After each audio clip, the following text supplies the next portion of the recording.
All right, welcome once again to the live stream. And I say that because I had to cancel the first one because things don't really work here so great in the Philippines, which is exemplative of the title of the live stream today, which is, is this vacation paradise or is this like, expat challenge, daily challenge 101? And I would say it's probably a bit of both.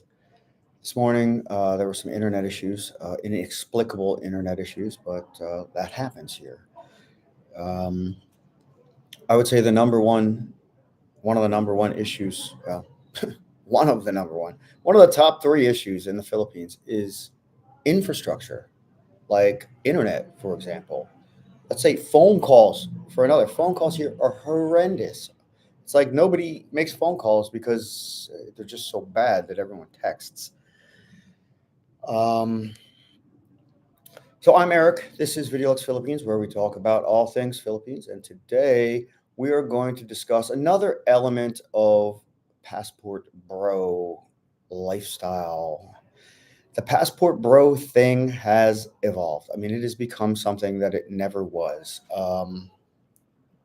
intended to be, or maybe it was always intended to be this. I don't know. But initially, there were guys, let's just say mature Western men, whether you're American, European, whatever, that were sick of the Western feminist regime, the Western feminist mind virus.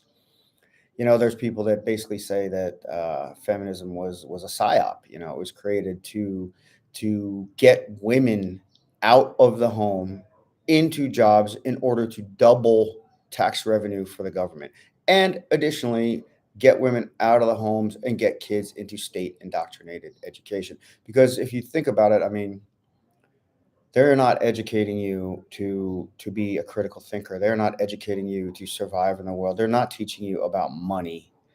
They are teaching you to memorize and follow rules and be a good little working slave. So you can, again, go out into the workforce and pay your taxes, right? So,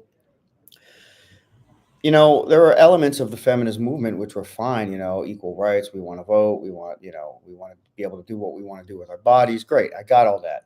And the wonderful thing is like, that's what they say about nowadays. We're like, oh, we want equal rights. We want equal rights. Like, show me somewhere that you don't have the same equal rights as men. And then there's that the new thing now, which is trans rights, trans rights. It's like, no, I'm sorry. It's called human rights. Okay. You're a human being. You have the same rights as everybody else. But men actually don't have the same rights. Let's talk about child support, for example. You're a woman, it's your body. You want to keep the child, but I don't have a say in it. Therefore, I don't have a right. I don't have the same right as you have. Okay. You know what? I get it. You want to keep your child, no problem. I don't want to pay for it, or him or her. It's not an it, obviously, right? Well, it could be an it nowadays with pronouns, but you don't have the right to opt out of child support. You are forced by your government, basically, to pay child support. You don't have the right. Now, I'm not saying you should be skipping out on your kid or not paying for your kid or whatever, but if you don't want the kid and she wants the kid, where are your rights? You don't have them. You are forced to pay. Let's talk about divorce. Oh, you didn't sign a prenup? Oh, poor you. She's sick of you after 3 years or 5 years, or you lost your job, or maybe she just found, a hunky stud muffin that she thinks is a bad boy and excites her more than you. And she is just, you know what? I think I'm going to make an investment in my future. I'm going to dump you, take half, and now you're effed. Sorry, bro, you're effed. You have no rights. So there are not equal rights, and it has nothing, well, maybe everything to do with feminism or feministic elements, because perhaps before feminism, men had these rights. I don't know. Didn't mean to go off on a rant about all that, but I mean, these are questions and conversations that are in the space here. Okay. Good morning, Liam. Thank you for joining the stream. Uh, All right, enter passport bros. So there are dudes, say like me, or mature, individuals, men that have worked all their lives, 20, 30 years, have some modicum of success, but got like no luck with women. And not because they're not nice guys, not because they're not good providers, not because they weren't good dads, whatever. They are just sick of the brow beating feminist narcissistic insanity. And they're like, I had to go to Manila for a business trip and I met this fantastic young woman and she was just sweet, she was humble, she was appreciative, thankful, she was funny, uh and was like so into me like I've never seen anyone into me before. And that was kind of like my story. I came to the Philippines. I met this girl. I had no idea I was going to fall for her. I had no idea she would be in love with me by the time I left 4 weeks later. No idea. I'd never been to the Philippines. Quite honestly, I didn't even know where the Philippines were. And it changed my life. So I started thinking, I'm like, maybe I could. And I started running numbers. I was a numbers guy, data analyst, that kind of thing. And I'm like, wait, I could retire at like 15 years early. And if I bank this and I invest this and I live like this, I'm like, I don't need to do this corporate shit anymore and suck up horrible winters and live in, poison land, which is what the US has become, right? Your water's poisoned, your food's poisoned, your meds are poisoned, everything's poisoned. And I did. I took the plunge. I was one of those guys that says, you know what, screw this.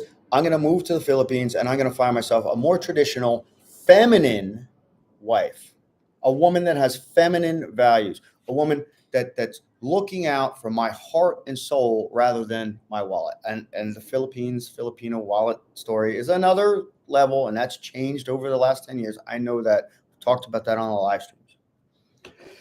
But then they started calling us passport bros, right? Like, hey, you're a dude with a passport. You decided to bang out, go to Thailand, Philippines, Malaysia, wherever, get yourself a young, beautiful, new, appreciative wife. Got it. But then somewhere along the line, it changed. All right. There were two things that changed. One, it's hard to discuss without being controversial in this horrendous woke mind virus world, but there's something about the bro element of passport bro that became sort of like that 70s connotation of bro, where it'd be like, hey brother, how you doing, slap me some skin, the Richard Pryor bro vibe, if you guys remember who Richard Pryor was. So now it seems like if you go on these passport bro websites or you belong to a Facebook group or whatever, like I've had guys, I'm reading posts and guys are like, sorry man, you're the wrong color to be a passport bro. What the hell are you talking about? There have been guys doing what you call passport bro, since World War II. So passport bro has evolved to have some element of racial consideration, and it has evolved from find myself a traditional feminine, loyal wife to find myself hot numbers that I could never score back in the US to smash and drive up my body count. I want hot numbers for my body count. And that's what you see these guys like posting on there with like, like honey on this side, pool in the background. Like he'd be like, yo, man, meddling be fly, and I'm like, okay, whatever, The other thing you see is that guys are getting roofied or pickpocketed or a combination of both, So, magandang umaga, Uncle Justin. Thanks for joining the stream. Never been so happy as I am to live in the Philippines. I've also had the most stress in my life living here. So that's a good point that Uncle Justin in the stream brings up here. He has a YouTube channel that he runs out of the Philippines here. I was checking it out the other day. And that's the title of the live stream, right? You come here for vacation and it can be amazing and it can be hell. And I have two examples of that. Versus living here. And then you've got like different levels of living here. Oh, the first year was so great. Oh, the second year, now I'm like 8, 9 years in, and I'm like, Jesus Christ. Like, there are days I wake up and I'm like, I'm completely disoriented. I'm like, where am I? Like, where am I? And do I have a meeting today? Where the fuck am I supposed to be? Like, shit, am I late for work? Like, you just get so disconnected from what your traditional Western guy would call reality, unless of course you're working like in a corporate environment, or you're here on assignment from the U.S., or you're running, projects, as an engineer or whatever. If you're not in a corporate structured job, whether it's one that you're running online or one that you have to be in the office at, you're going to lose track of elements of reality. No privacy. We've been watched all the time. Well, yeah, there's that. I mean, and good morning, Frankie. Thanks again for joining the stream. Liam, you're in late day. You've been here a year. It's challenging sometimes, privacy and weird looks. Okay, so the privacy thing, the weird looks thing, yeah. Okay, you know what? That's a good point, because I've forgotten about that. But I remember when I first came to the Philippines, like, and this was what, 12 years ago? It was overwhelming, the amount of stares you would get. You would just get stares everywhere you went. Like, it's not that there weren't as many foreigners in the Philippines 12 years ago, although I kind of think that there weren't. Or maybe I was just in areas where there weren't as many, but they stare at you everywhere you go. Like you're an anomaly, which in some respects you are. And if you're with a Filipina, especially one that looks a lot younger than you, not only do you get the stares, she gets the stares. And she gets the like up and down stares, right? Like, what she got that I don't got, that got that man trotting her around, like, arm candy, right? Yeah, that's the other thing. That the passport bro thing became about arm candy versus a traditional wife. Well, yeah, and again, 12 years ago, I looked a lot older. Like, so I was one of those old, I would say obese, bald ass, tired looking, white boys walking around with a young hottie, like probably young enough to be my daughter. And I got stared at. And that happens. And now, 12 years later, like, I don't even think about it. Like, if somebody stares at me, I'm just kind of like, oh. That's the other thing in the Philippines. We have a little joke. Me and my girl, like, a lot of times she'll ask me something, and they only speak loud when they're speaking to each other, in which case their like volume is off the chart. But when they speak in English, they're like, and you're like, what? I'm like, you know what, honey? I don't want to spend the next year saying what 600 times a day every time you're talking to me. So if I don't hear you, if I don't clearly hear you, if you're not looking at me and projecting and enunciating at me, I'm either going to pretend that I didn't hear you, or I'm going to do what you do, which is this.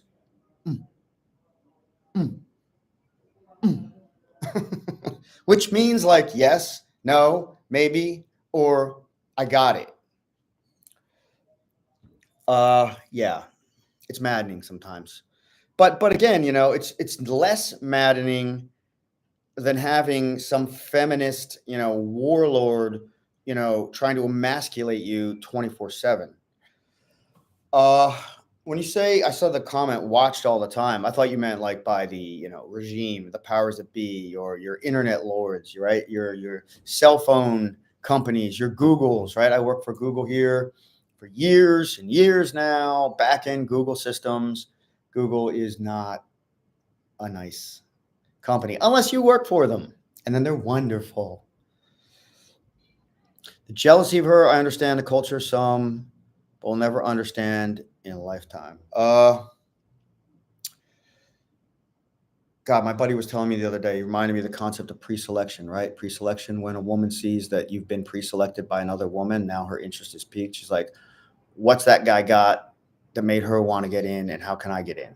And I was talking to another bro of mine the other night who's a new friend, and he's an interesting case. He's a new friend because he contacted me through the channel, like a channel member, right?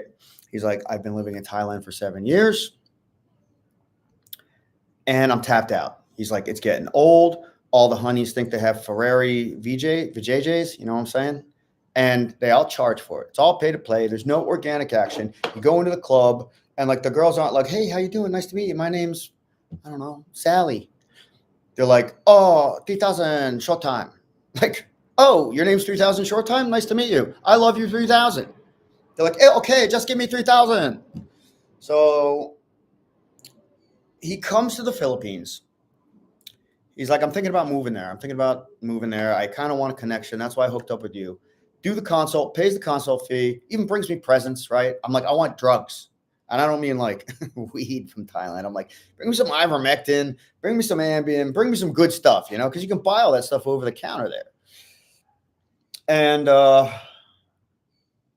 he comes and literally right out of the chute, I think it was like a Friday night. I'm like, bro, we're going out. Let's go out. Friday night, like big ass night on town. I introduce him around. He hooks up. Wingman. I don't even think I wingmanned him. Actually, he might have met one of the girls that was with us. So that's sort of like a peripheral wingman.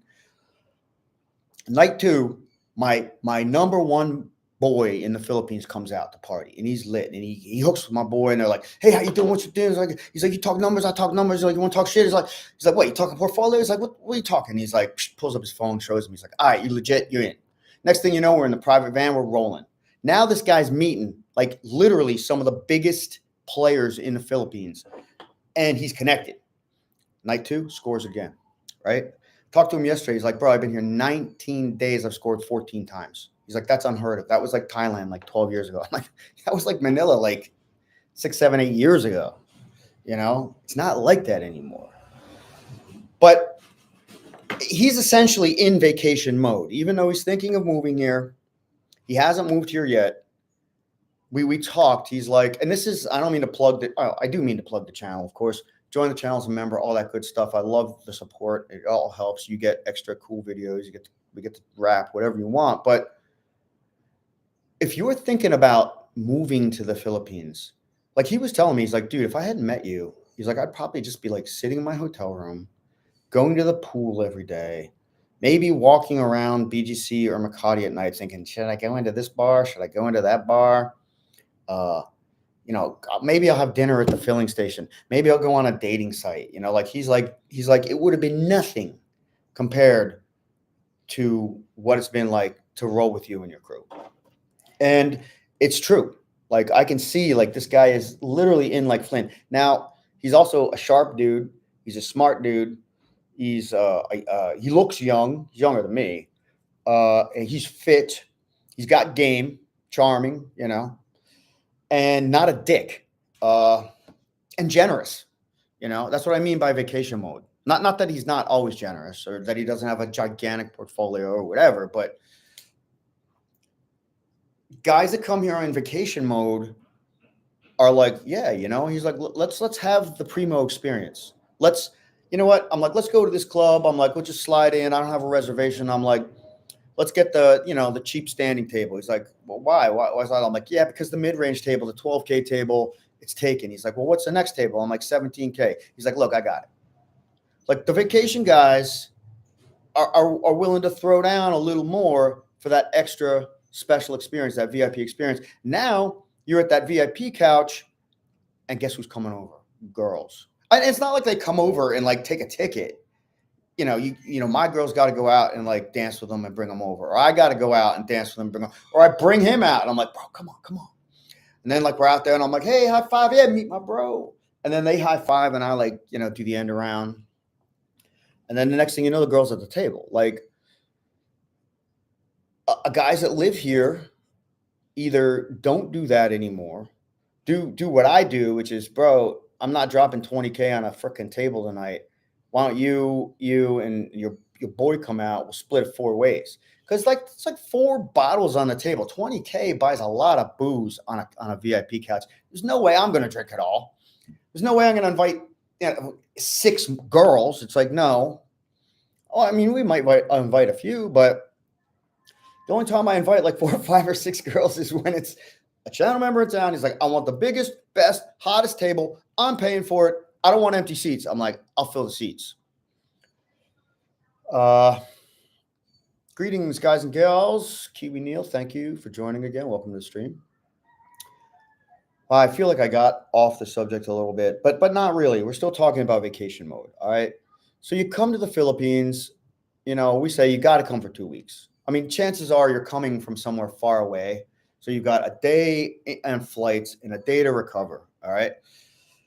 So you got to come for at least 2 weeks. And I recommend you plan a beach. Like, all right, so you're in Cebu or Manila. You do the city vibe thing, but spend 3 or 4 days at a beach. Go to a Boracay, go to a Sikihor, break that vacation up. Some guys are in the Angeles Island. And we call those sexpats, right? Is the term, right? Guys that come here to go to Angeles just to pay to play all the time because it's easy. Not that you can't do that in Makati or Manila or wherever. But then you got guys that genuinely are like, look, I want to come to the Philippines. I want to see the nightlife. Your videos look amazing. Is it really like that? Are the girls really that hot? And I want to try my game. These guys are hunters. These guys are alphas. They're not like, looking to go into a strip club and be like, here's some cash, let's go. Like they want to score a kill. And the only way you can do that is on the reservation. You know what I'm saying? Like in the jungle. Got to go out and hunt. Not to make men sound like predators. It's just a, figure of speech. And then they meet a girl that they like, and then they take her to Boracay for 3 or 4 days, and they have an amazing time. And then he goes back to the U.S. and he's like, I don't want to leave. No one ever wants to leave the Philippines unless you have one of those experiences, which is just not good. So my friend who's been here for 6 months, who actually went back yesterday, said he brought his good friend in for like 2 weeks. And he said the guy's first 4 days here were hell.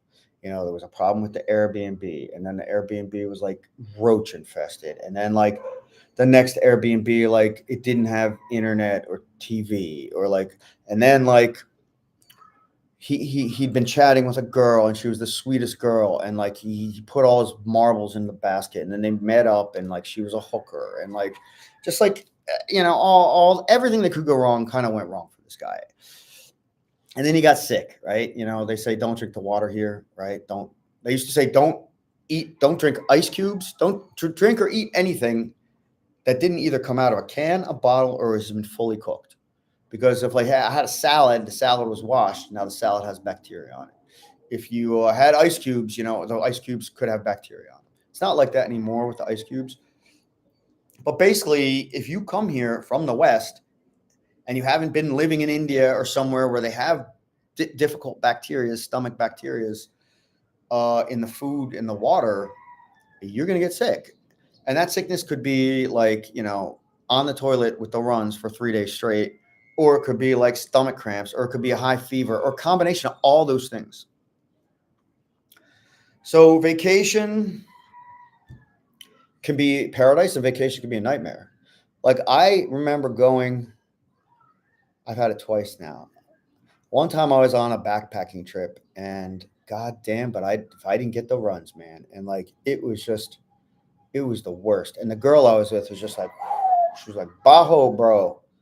Mabaho, which means just smells bad. Like, and like, it was like, 10 times a fucking day. I'm like, it was ridiculous. It was ridiculous. And then by that point, I had been pretty much acclimated. I don't know what the hell I ate. Some weird province somewhere. All right. So I tried to start this live stream before and it crapped out because the internet is hell. So can vacation be wonderful? Vacation in the Philippines can be one of the best vacations of your life on so many levels, right? Like meeting a girl, seeing beaches, partying in nightlife, managing it at a decent budgetary level. You can have an amazing time in the Philippines. We talked about Passport Bros, and I'm going to read from a Passport Bros, I think it's a Facebook page, a quote. I would say an article, maybe an op-ed, what this guy wrote about visiting Manila, which started me thinking because, well, let me read it. Manila report. Manila is definitely overhyped for anyone who was hyping it up. Wait, that's me, right? Am I hyping up Manila? Or am I just hyping up nightlife in the Philippines and beaches? All right, let's say I'm hyping up Manila. You're right. I do like Manila. I've lived here a long time. We have a good time in Manila. But according to him, Manila is definitely overhyped. For anyone who was hyping it up, okay, I'm hyping it up. It is full of traffic. Okay, no one has disputed that. Poverty, yeah, no one has disputed that either. There's 16 gigantic cities that make up the metro. The people were fake nice, which is an interesting concept. We'll get back to that. And the woman, they just were not good looking. Let me read that again. Manila is definitely overhyped for anyone who's hyping it up. It is full of traffic, poverty. The people were fake nice, and the women were not good looking. Okay. I got that was your experience. I get that was your experience. I also watched the video that he posted, and he wasn't in any bars or clubs. All right. He goes on to talk about the cost, right? 1 USD is 58 PHP, which is Philippines pesos. You will get a lot of bang for your buck here, no doubt. I talk about that all the time. It is quite affordable all around. If you want to get Western prices, they have places like BGC and Makati. All right. Now, yeah, I mean, you can go to places in BGC or Makati that are going to charge you close to what it costs for something in the US. But there's tons of places in BGC and Makati where you can still roll on a budget. And like, I think I posted like a, dine and dash in Makati, like top 20 Poblacion restaurants. And probably 3 of which are now closed and new ones because the video is a year old and stuff closes and opens here all the time. But all those restaurants that I posted, except for maybe 3, were cheap. Like you go in, you get a plate of food for $4 or $5. And we're talking good food, Thai food or, I would say half the restaurants were mid-range. You get a plate of food for between $5 and $7 to $8. And then a couple, you're paying like $8 to $12 for a meal. But when I take my girl out here, like we rarely spend more than $10 or $12 on a dinner, and that's for both of us. Transportation is dirt cheap for grabs, which is like the Asian Uber. And you can take one on a motorbike, right? We talk about that too on the live stream, right? Like how a large percentage of the taxis here are motorcycle taxis, which is why when it rains, it's hard to get a taxi. Let me check the comments here. Chris Brown, thank you for joining. Nice to see you here. You know what? It's funny you should jump in. I was thinking about you yesterday, but I fell asleep early. We got to talk about tomorrow night. We're gonna do Halloween, but it's gonna be a Halloween weekend. So, my 3-month vacation was incredible, amazing. Yeah, like 3-month vacation sounds amazing anywhere you go. But yeah, 3 months in the Philippines, man, is awesome. All right, let's get back to this. So Chris Brown is in the stream, and he is a channel member, and I met him just a week ago, and we've been out at least twice, and both nights were blowout nights. And I would say he is a mature and middle-aged gentleman, and he's a nice guy. He's not like a party freak like me that's jumping up and down in clubs. But this man, he made some scores. He made some serious scores, and he did it organically. So it happens, man. It happens. It's not just dating sites and pay to play here. Let me just blow the text up on this thing, man. Reading off the computer is killing me.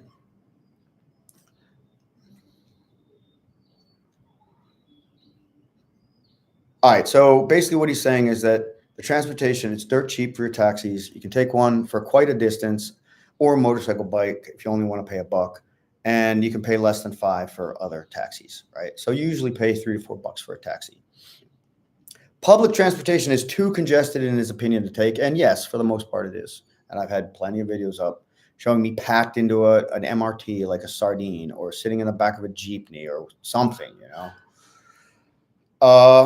If you want to take what he calls a tuk-tuk, which is a tricycle, a sidecar, Make sure you divide whatever price they tell you by 4 because they will overcharge you. It's possible they will overcharge you, but they also are part of what they call a TOTA association, and they're required to stick to a rate card. So if you, instead of dividing what they tell you by 4, you could just say, "Can I see your rate card, please?" Food. I read the food here was unhealthy and really greasy, and it was. There is some good food. Just know you will get a lot of pork, meat, and grease, which is true, which is why I don't eat Filipino food, pork, or grease. Actually, I don't eat pork for a lot of reasons, but pork in an area like the Philippines, like they're selling that stuff in the palenque. These restaurants go and they buy it cheap in the street markets. That stuff's not been refrigerated. It's just hanging out there in the heat, and that's where worms go. That's where parasites go. Like eating pork in the Philippines, especially pork that hasn't been cooked to the proper temperature for the proper duration of time. Although they overcook the F out of everything here, you can get parasites from eating that stuff. Pork is not a healthy or clean food here. Desserts is real sugary. Well, I mean, when aren't desserts real sugary? Maybe there are, but yeah, they love their sugar and their desserts here. They had good food, just unhealthy. You'll definitely need a fruit vegetable cleanse for sure after. Well, there's no such thing as a fruit and vegetable cleanse. If you want to cleanse, you got to do a water fast or a juice fast, or just, yeah, I mean, a straight up fast. Women. The most disappointing thing was the women. Really, bro? Look, I'm not going to judge you, how you looked, or your game. And he didn't look bad. He seemed healthy, fit, pleasant looking fellow.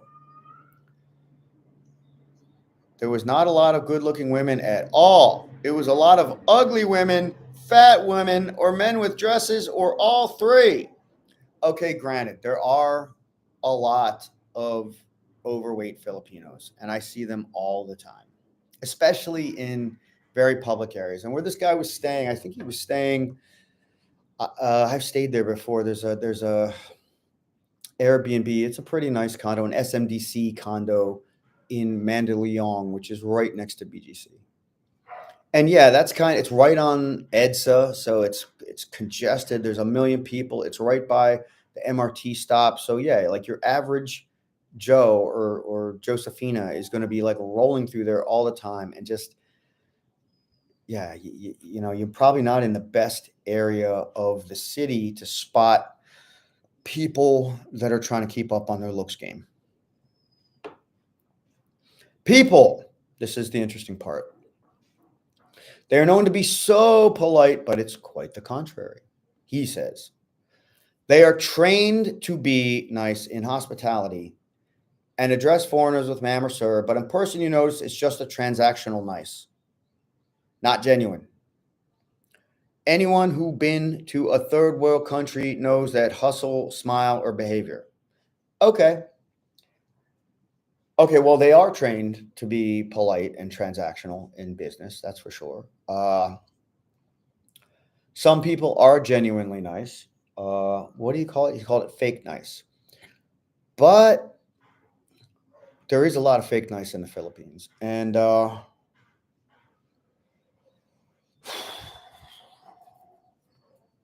that's a complex subject. It's hard to describe, because there are a lot of genuinely nice people in the Philippines. It's different. It's different per generation too, I think. The new generation is probably more fake nice than the mid to older generation. Let's take a look at some comments here. Took your wife out to dinner in Australia last week. Average bar, food was good. One drink each, 2,800 pesos. So that's what? That's $48. $48 for one drink and average dinner. That's cheaper than the US, and probably 4 times as much as you would spend in the Philippines. Let's say 3 times as much with a drink. When we go out to eat, we don't drink, unless it's like bottle of wine with dinner kind of thing. But that's rare. Go somewhere that is not the case. Fake nice. Yeah. So Christopher Brown again in the chat, channel member who I got to meet this week. He's been here what 7 to 10. Actually, he's been here longer, but we only met a week or 10 days ago, and he's been in the the general area, right? We're in the Makati BGC area here, and he has not seemed to have any issues with fake nice, from what I can tell. All right. So the question is Manila overhyped? Is it overhyped? Is it overhyped because of traffic? No, I don't think anyone here downplays traffic whatsoever. Manila is, I did a video on this years ago. It's one of in the top 10. It didn't say worst cities for traffic. It said most stressful cities for traffic. And that's because people don't know how to drive here. They know how to control their vehicle very well. Like they can skate by like a car with like this much space in between it at like 15 miles an hour. They can control their vehicles exceptionally well, which is a skill, but they don't have whatever it takes up here to really be able to drive smart. Whether that's a matter of coaching, training, laws, whatever. Like people drive here like people walk in a crowded mall. It's all like, this, you stop, you turn, that's not the other thing. Like you're walking all over the place. There's no, lanes, there's no rhyme or reason, and you almost never bump into anybody. You just know how to walk through a crowded mall. That's how people drive here. Traffic is hell, no doubt. Traffic sucks in Manila. So I would say let's take traffic out of the is Manila overhyped equation. I mean, unless you're running business here and have to travel a lot, I mean, how many taxis a day are you really going to take? And like, if you're on vacation, like you don't have an extra 20 minutes to kill in a taxi. Poverty. Okay. Well, come on. I mean, I just did a BGC video that I'm going to publish, and I'll give you a sneak preview of it. I basically said, people say Bonifacio Global City is this oasis in the middle of a desert, which in some respects it is, okay? Because surrounding BGC is nothing but barangay. And those barangays are looking pretty third world. And like literally right next to BGC, it looks like squatter shacks on top of squatter shacks. When I say right next to, I mean like a stone's throw. So I'm not saying they're squatter shacks. I'm just saying some of them look like they are, okay? In case anyone decides to get butthurt today. So is BGC so wonderful just because you're comparing it to what it's surrounded by? It's this bubble of modern oases inside of an arid desert of barangay third world crap hole? No, it is that. But BGC is a wonderful city because it's a wonderful city. It could be in any country in the world. And here's examples I used. There's no Venezuelan gangs roaming around, taking over your apartment or condo complexes. There's no Haitian immigrants eating your cats and dogs. There's no zombie fucking drug addicts like in the streets everywhere, like say Philadelphia, Pennsylvania.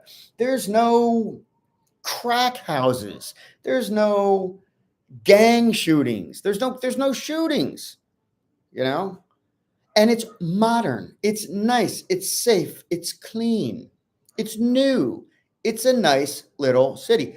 Is it the city of the future? No, they don't have monorails everywhere. There's no subway. I mean, bullet train, whatever. It's just a nice little modern city where you can live high-end and clean for a relatively inexpensive price. And what I equated it to was Miami. I could have done New York. I said, can you get all these amenities in Miami? No. Well, yeah, unless you want to pay 5, 6, 7, 8 times as much, right? Ugh. Does traffic suck in BGC? Sometimes it does. Sometimes there's none. If you live in BGC, you probably have one of those little scooter things to just zip around on.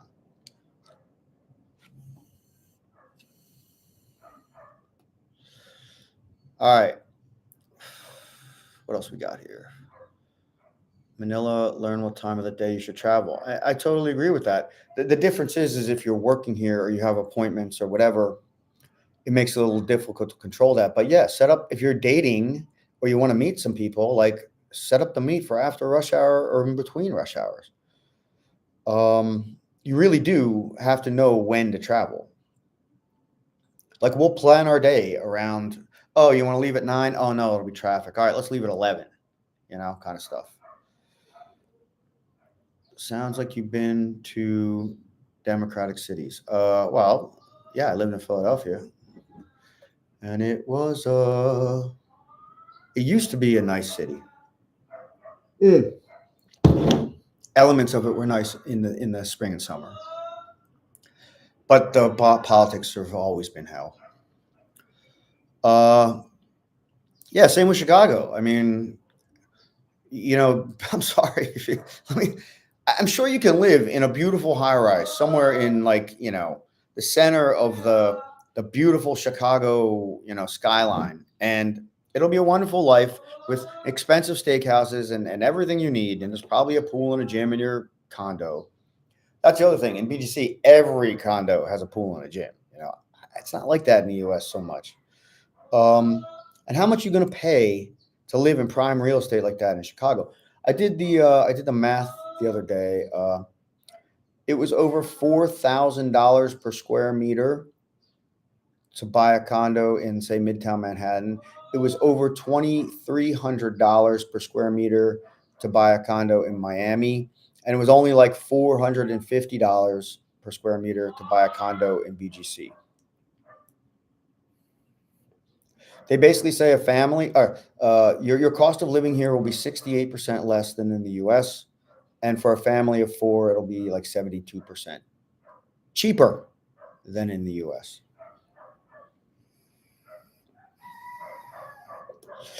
All right. What does a decent steak cost? Well, it depends on where you buy it. If you're in a steak restaurant, if you go to I'm gonna say Morton's, but Morton's is Chicago. Uh, if you go to Wolfgang's, all right, you're gonna pay between $40 and $100 for a good steak, but it will be a good steak. If you go to the market, you're gonna pay between 400 and 600 pesos per kilo. I think no, per half. No, I think it's per kilo. Yeah, steaks run about 600 per kilo here, which is $12. $12. So that's $6 a pound. $6 a pound for a decent steak. Now, if you want look, we were doing what they call the samgyeopsal stuff. What do they call that? The Kobayashi beef or something the other day. I'm going to put a recipe up for that. The Kobayashi beef, we spent 266 pesos for, whatever, half kilo of slices or kilo of slices. And I fried that up and we do lettuce wraps with tomato, onion, and some kimchi. And like you do the portion split for that. And you're eating dinner for like $5 a plate in your house, of course. Steaks and steakhouses are expensive here. Steakhouses are usually high end here. There's a couple that are like medium range. Like there's you can go to a samgyeopsal and do like an all you can eat beef, pork, chicken for like 800 pesos, which is like $16. You can there's another one that's in like all you can eat beef that served actual steak. I don't know if they do mignon. And I think that was like 1,300 pesos. So that was like $22. Uh, Hope to move there for the wintertime. What will 500 a month look like, or do I need a little more? Well, it depends on what you want to spend that 500 on. If that's your budget, then yeah, you're going to need three times that, at least twice, three times to cover all your bases, and four times that to kind of like live a little boss. Again, it depends on where you're living. I mean, for the most part, if you're in a BGC or a Makati condo, you're going to be spending almost 500 a month on you're going to spend 500 a month on rent and utilities.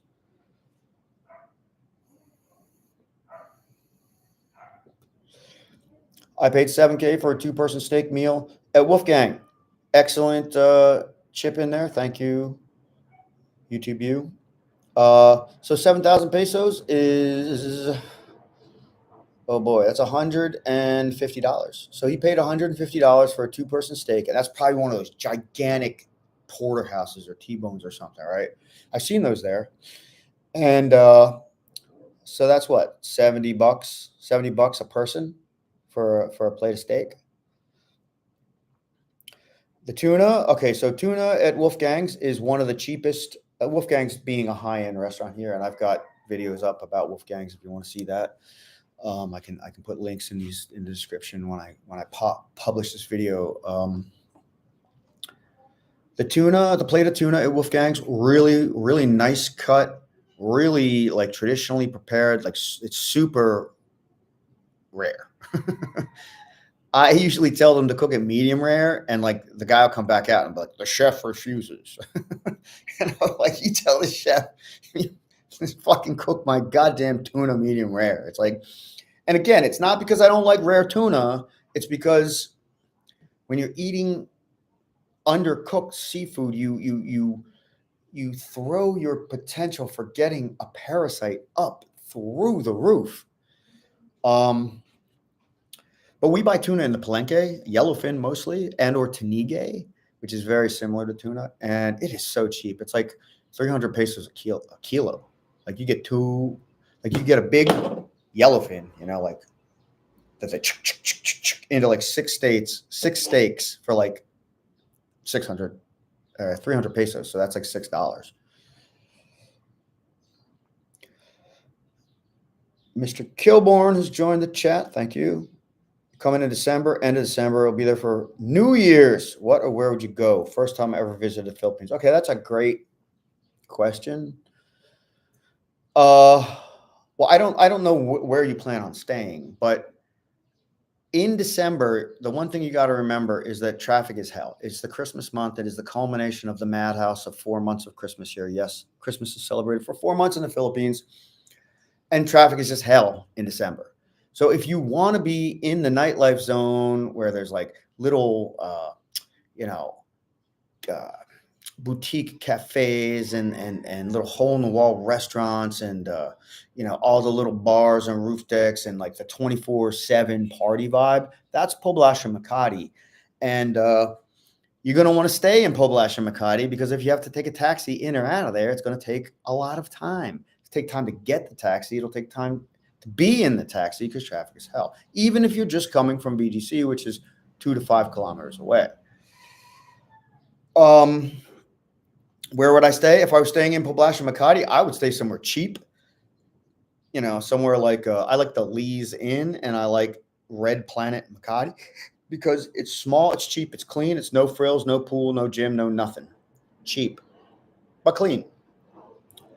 If you want to spend a little more and have a pool and a gym, stay somewhere like the IM Hotel with the best roof deck in the city on top, the Antidote Jellyfish Bar.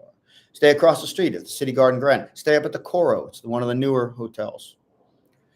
There's plenty of places to stay in Poblacion Makati. If you want super high end in Makati, go stay at the Shangri-La in Ayala or the Ayala area, because that is one of the oldest, nicest, like traditional classy hotels in the city. It's also expensive. If you want to stay in BGC, you got tons of options as far as Airbnbs go. Nice Airbnb condos, one uptown residences, the Forbestown area. You've got the Shangri-La BGC, which is fantastic and new and expensive. And you've got the Hyatt, I won't say Hyatt Regency, but that was Cayman.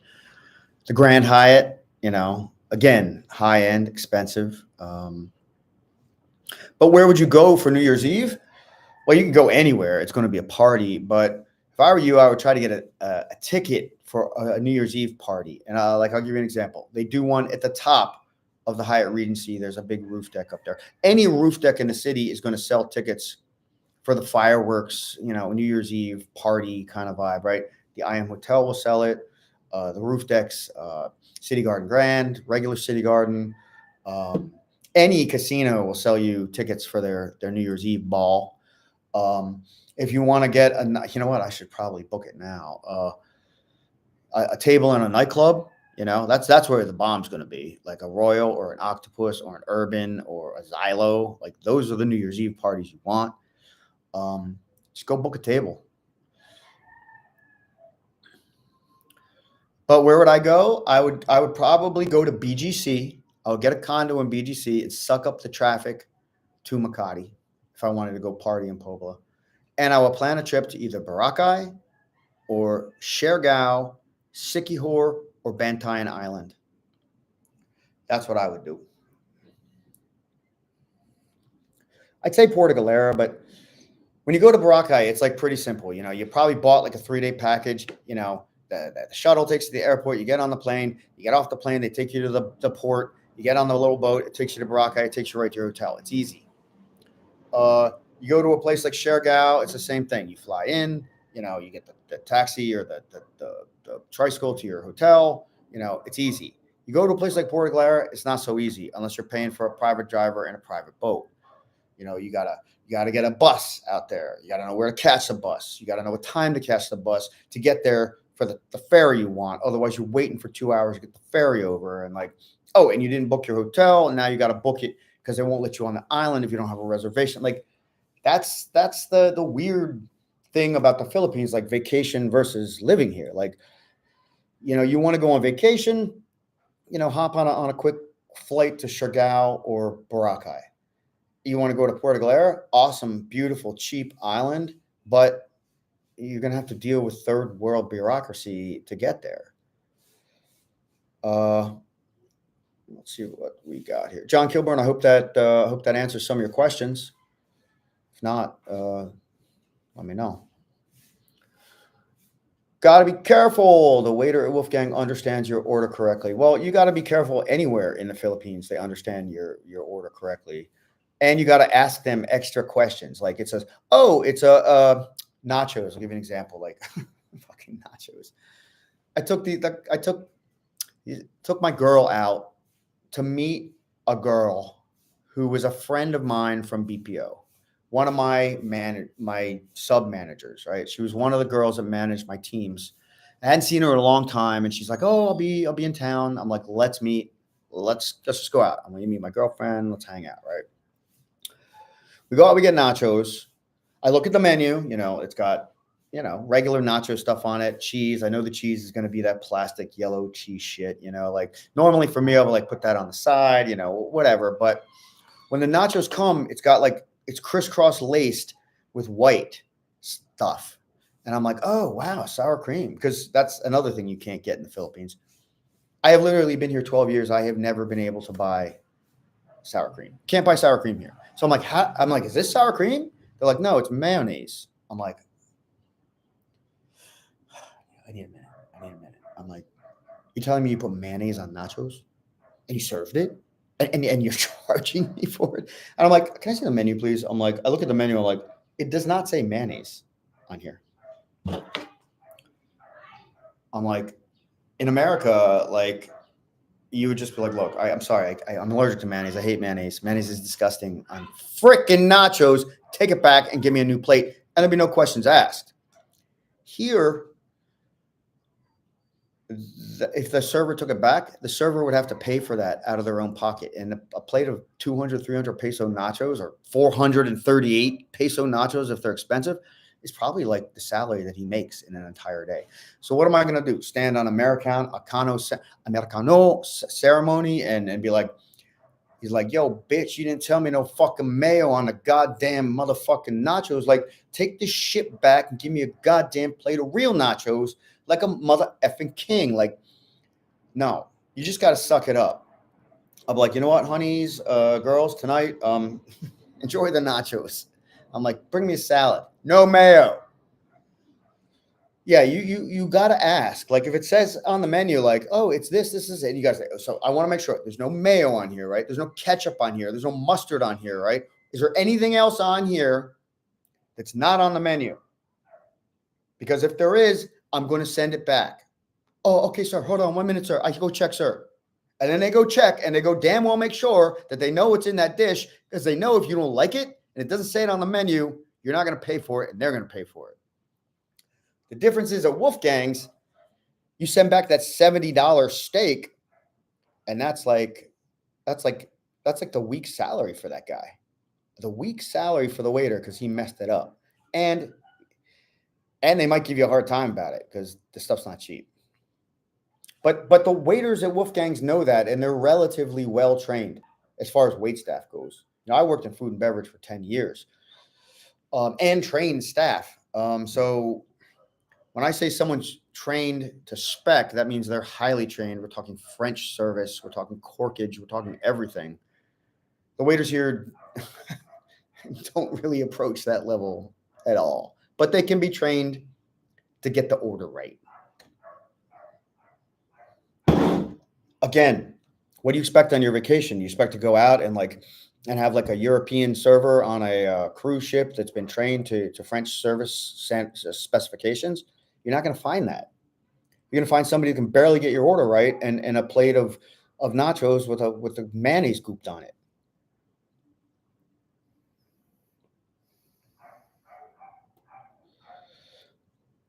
Let's see. How hard is it to get money from an ATM? Well, it's usually not hard, but your hard limit is going to be 200 US a day, and it's not going to charge you $5 a day unless you have a bank that reimburses you for that at the end of the month. And I do have a bank that does that. I can recommend it. Usually do that on consultations. What else? And I would say, I don't know, most ATMs will take an international card, especially if you've contacted your bank and told them, hey, I'm going to be in the Philippines for 2 weeks. Make sure my goddamn card works, which is another thing people overlook to do, and I'll tell them to do on consultations, right? I would say the biggest reason to get a consultation is so you just don't get scammed, because girls will scam the shit out of you. And I have another horror story. I told this guy, I'm like, wait until you talk to me. And he didn't wait, and things went real bad, real fast. Would like to hang with you one day if you're available. Thank you. I appreciate that. I hang all the time, but the term hang is a little relatively because I don't have a lot of time to just hang out. We go out a lot, but a lot of times that we're going out, we're either going out with channel members or we're going out and the deal with channel members is like, look, I'll take you out. I'll show you the town. You've probably already paid the consultation fee. If not, you're paying for a channel membership every month.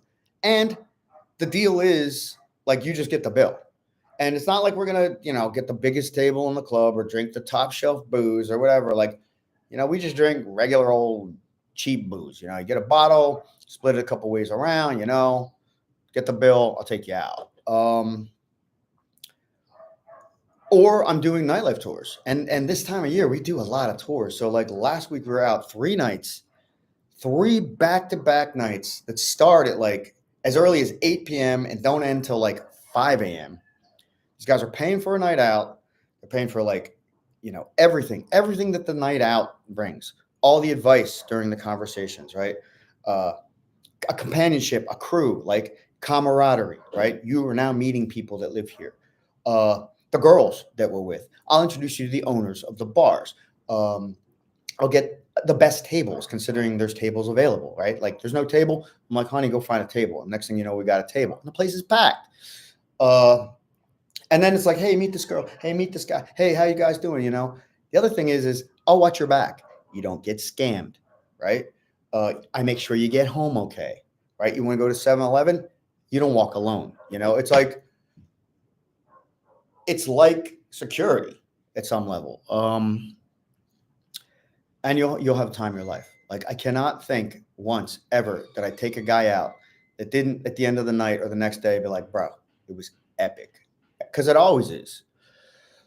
Kiwi Neil, my goodness. Thank you so much for the live stream contribution. Guys, that is an example of what we call a super chat, which is a contribution to me and the channel. And I appreciate it. And since we're talking about going out and getting together and hanging out and channel memberships and what that entails, like Kiwi Neil is a channel member. And we actually talk a couple times a week. He's planning a trip here. We've already got the day set up. If he has any questions, he hits me up. And he's generous and super chat. Wow, amazing. Thank you. Guys, super chats are more than welcome, as well as channel memberships. You can join for as low as 79 pesos a month. Yeah.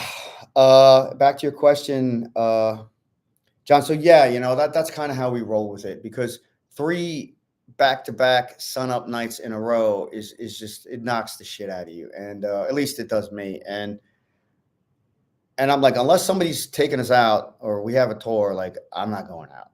Like, I got enough. I got enough going on, and I'm struggling to catch up with work. But if you see us out, definitely come by and say hi.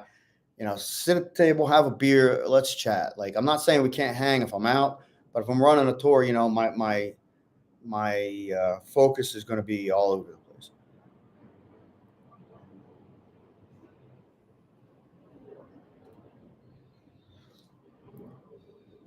Hope that answers the question again, John. You're welcome. You're welcome to say hi and like come over and have a beer. Whether or not like I'm going to be like, hey, let's go out Wednesday night and have dinner, and I rarely do that.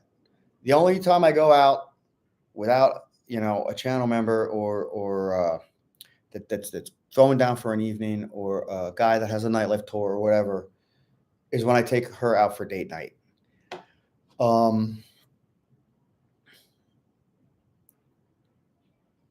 Yeah, the mayo is ridiculous. Like, why is there mayo on everything here?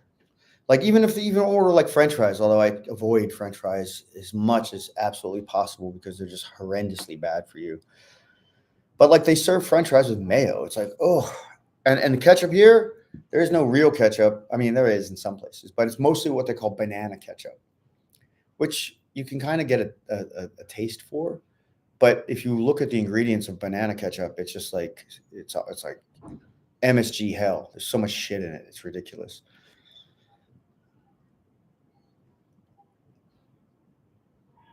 All right, so John, man, the links to contact me are in the video descriptions or on the main channel page. There's a consult link. You can just check that. It'll put you in touch with me. Is this live stream for members only because you're not seeing Mark's messages? It's definitely not for definitely not for members only. And if I'm not seeing Mark's messages, hold on a second. It's very possible Mark got added to the wrong list. Let me just check that real quick. I think I know where to do that right away. YouTube Studio. Guys, bear with me. Got a friend of mine, because I had another friend of mine. This is on I think it's on the customization tab. No, it's on, where the hell is it? Settings. Go to settings, go to community, approved users, and hidden users. What's his YouTube channel name?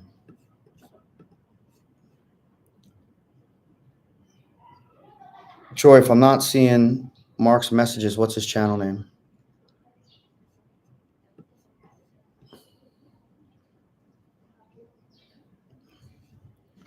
Because it doesn't look like he's on the forbidden list. But I have been known to add approved members to the hidden users menu because they're kind of right next to each other. Let me see if there's any. Oh, I can't check the comments in this anyway. Thank you for bringing that to my attention, Joy. And let me know his channel name so I can check to see if it's on the list. I have that up now. All right. How about Bohol, like Panglao? Okay, that's Bohol is one of the other ones that I almost was on the tip of my tongue. So for Bohol, I think you have to fly into Cebu, and then from Cebu you have to get the ferry to Bohol, and then from the ferry, depending on where the ferry drops you, it probably drops you in more than one spot. You're going to have to take a bus or like a private van. Because I'm assuming you want beaches in Bohol, and I'm pretty sure the beaches are a little far from where the ferry drops you. But honestly, I'm not sure. I've only been there once. I hear the Bohol beaches are fantastic. Like, Bohol is definitely Panglao is definitely one of the top 5 considerations. The thing is again, it's like it's not just fly in. It's like fly in, and then what are you going to do? Stay in town for an overnight, and then you're going to go from your hotel to the ferry, and then you got to get the ferry there, and then the ferry takes you to your check-in spot, and then from your check-in spot you go to the beach. Like you're going to have a couple of considerations in a destination like that. I don't think you can fly right in there. I could be wrong.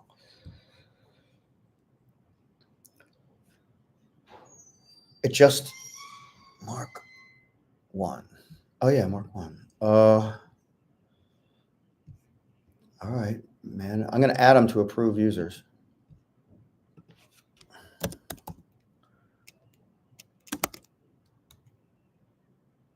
I think it's this one. No. Oh, it's impossible. There's like 100 of them. I don't recognize any of them. Let me check again. I can't tell if that's a mark space I, capital I, or if that's a mark space pipe single. Not single, signal. Character. Let's try the pipe. God damn it. When I type mark I, like 20 marks come up, and I don't think I recognize any of the thumbnails. Damn it. But he's definitely not on the hidden users list.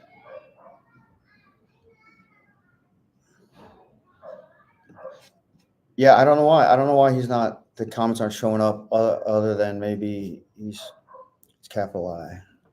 Yeah, I tried capital I. Try it one more time. Thanks for working that out there. If I go to add mark capital I to my approved users list, I get 1, 2, 3, 4, 5 mark capital I's. And I don't know which one to add. Oh, sorry about that. Appreciate the info in your vids. I've been in Manila 2 months, ended up on Burgos a few nights ago. Dirty as F. Not the place to take a normal date. Okay, that's a great point. I totally don't agree. Well, maybe Burgos proper. Okay. Unless you're taking her to the filling station or Pasha or maybe Al Tarbouche. Okay, and that's just the main strip there, okay? P. Burgos does have an old, dirty look. I don't dispute that. And for years, they were saying, oh, it's not the kind of place you take a date to because there's, streetwalkers and it's trashy and there's a Viagra salesman every block and blah, blah, blah, and blah, blah, blah. And yeah, that's what I thought it was, Joy. Thank you. I didn't see his thumbnail come up. I'll look again in a minute. So yeah, you go to the filling station. The filling station is like your oasis of like 1950s throwback Americana in the middle of a pseudo red light district hell. I get that. But there are a couple nice restaurants. I mean, Pasha, I don't know if I'd consider it a nice restaurant. It's a chill restaurant with amazing food. It gets a little smoky because of the shisha. But I take girls to Pasha, and I take girls across the street to Al Tarbouche. Because they're decent restaurants with good food and they're not expensive.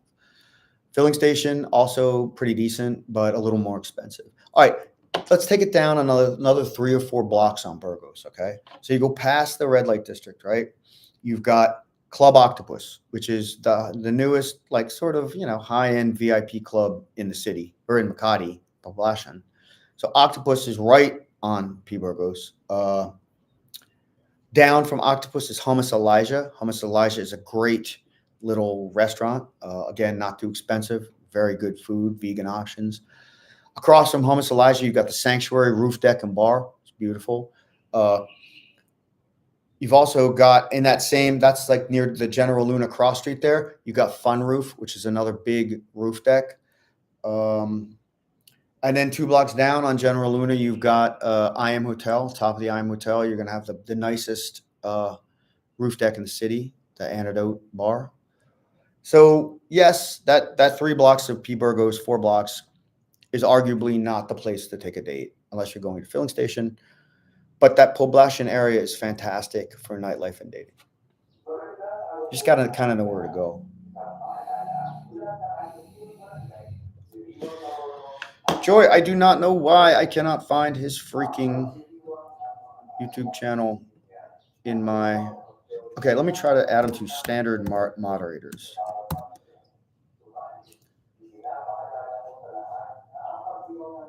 No, he is just not coming up. Let me try Mark, no space I. No, let's try Mark 2 spaces, not 2 spaces I.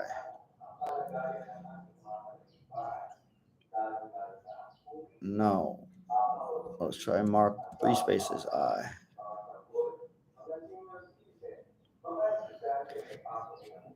Is that him? No, he's just not coming up. You hear that nonsense in the background? That's what I was telling you. That guy that's just like, I can't wait to get on and like be famous. That was me. That was me yelling at everybody in the barangay about bullshit that nobody cares about. It's like PTA night. Look, if you're on the PTA, you should know what PTA night is. Don't make an announcement.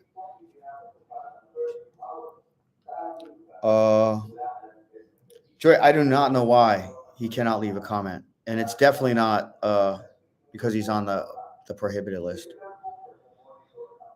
Cosmos Experience has joined the stream. That is my friend Greg from New York, who's often in the Philippines, Thailand, and other cool places. He runs a YouTube channel, and he's on a live. What's up?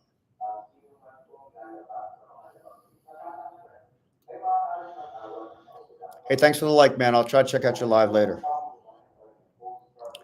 You in my ear, LOL. I'm on a live. Yeah, exactly. It's like, shut the up. Now, granted, I'm in the front room and the windows are open and the loudspeaker's right out on the street. It's not like that in the rest of the house. But then again, like, vacation versus like living here. Like, you live here and that's the kind of shit you have to suck up. Now, granted, if you're living in a high-end BGC condo, you might not have to deal with that, but you're probably gonna have to deal with traffic noise at 6 a.m, unless you live on like the golf course. And then if you live on the golf course, then you're going to need blackout curtains this thick to keep the sun out of your condo all day long, because it's going to turn into a solar heater. And then you're going to run your AC 24/7, and your electric bill is going to be half your rent. Like, there's stuff you got to figure out when it comes to living in the Philippines and not breaking the bank.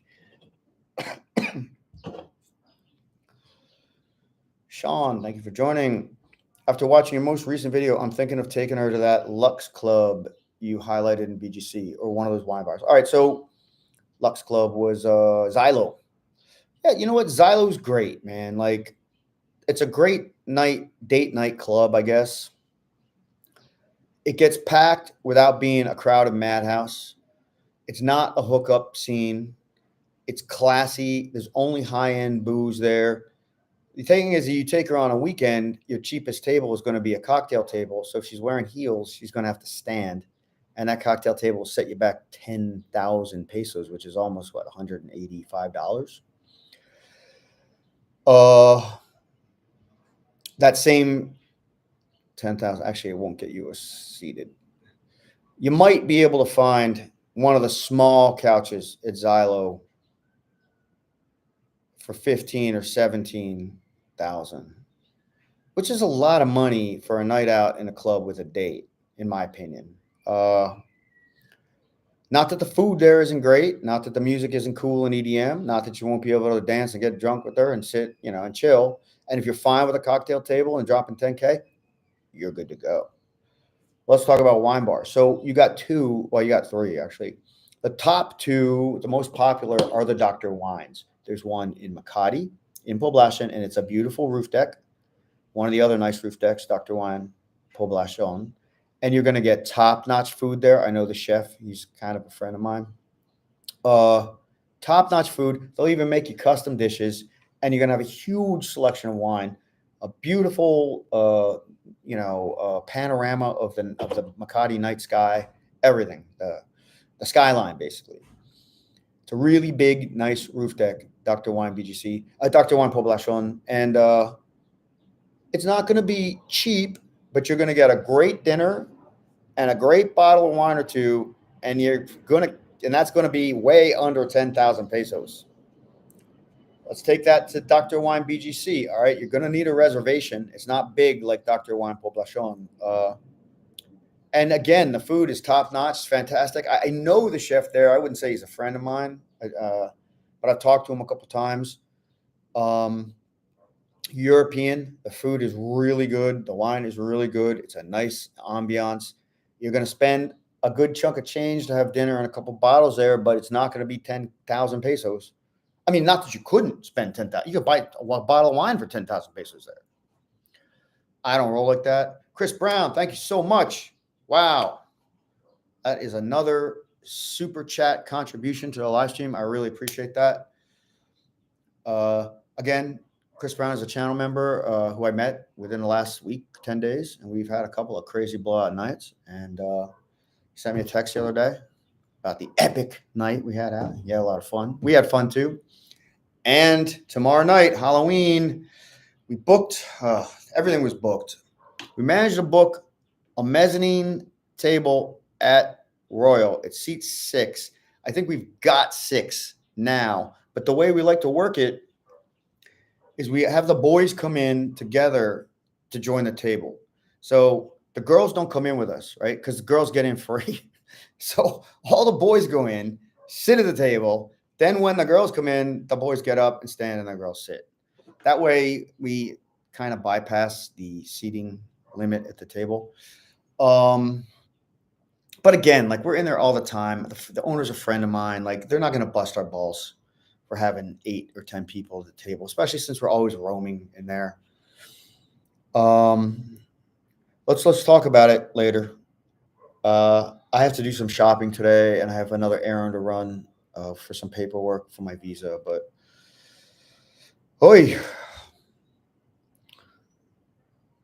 Sean. So yeah, I mean, definitely think about Xylo for sure. Xylo, or the other one is Revel. Xylo or Revel, very similar, both expensive, both nice.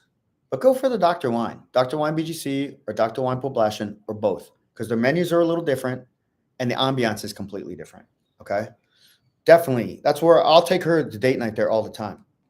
The other one is called Project Vino, and that's actually sort of still in Poblacion. That's on Calayan Avenue near P. Burgos. Project Vino, it's one of those nice little, I would say, hole in the wall, but it's an upscale hole in the wall wine restaurant right in that area of the red light district. That's why that's such a great area. You can find all kinds of spots there. I'm trying to think of there's a couple of other ones. I forget what they're called. I think they're called Project Wine. They're all over BGC. They're nice. Or Wine Project. Wine Project is it. I went in the wine cellar of a Wine Project once, and I'm like, that bottle of wine costs more than my car. Like, they have incredible stuff in there. So Chris's comment, he does watch out for you. Yeah, I'm definitely going to watch out for you. Like if you book a tour and I'm taking you out, like I'm going to keep my eye on you, make sure that you're good to go when it's time to go home, everything, Digital Nomad Trader has joined the stream. That is our friend Oliver, also a channel member who's in Dumageddon at this time. And he's saying it's really nice there. Miho, comfort food, followed by Spirits Library. Also nice if in Poblacion. Yeah, another great date night bar. Like if you just want a bar, that's a great suggestion. Thank you. Spirits Library. It's just a nice, interesting environment, and they serve good booze. Miho, comfort food. No, I haven't checked that one out yet, man. I'm gonna have to check that one out. And there's a couple new ones in Poblacion now. 3 that I saw in the last week that are new. I forgot their names offhand, but they'll be coming up in videos. So we're talking about vacation versus lifestyle. And Digital Nomad Trader, who also has a YouTube channel, has been living in Manila for about a year. And he's often like on trips to other places in the Philippines or back to the States or wherever. And Thanks, man. Speaking of which, I don't even remember when you're coming back, but we can talk offline. And he went to Dumagetti. You've been there at least a month now, it seems. Uh, Maybe he'll be in Dumagetti for a month or two, 3 months, whatever. Dumagetti is what Brevis, who's another friend of mine who runs a YouTube channel, who lives in Cebu. They did a live stream about why it was the bomb for expats and how it's now changing. Um, and changing as far as because there's a lot of expats going in there, and the cost differential of living that used to be very attractive is less attractive now. It's you've been there a month, okay? So it seems like a long time, man. There's been a lot going on, but you know how it is this time of year. Oh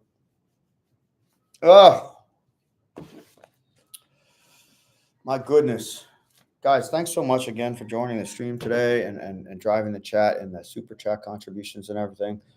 Much appreciated. Very, very generous and helpful. And always consider joining the channel as a member. You get a bunch of extra perks, which I've talked about before. I don't feel like giving you the sales pitch right now. Actually, I never feel like doing that, but whatever. Sean S., not trying to dominate the chat. You're not. You made like 3 comments. But you're welcome. That's what the live stream is for. The live stream is not for me. I don't need to hear myself talk. The live stream is for channel members, channel subscribers, people that want information about the Philippines.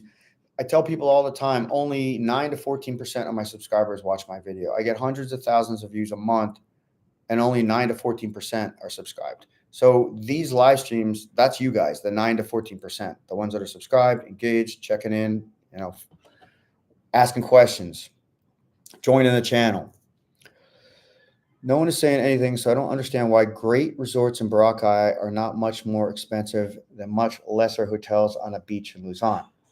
Okay, that's a good point.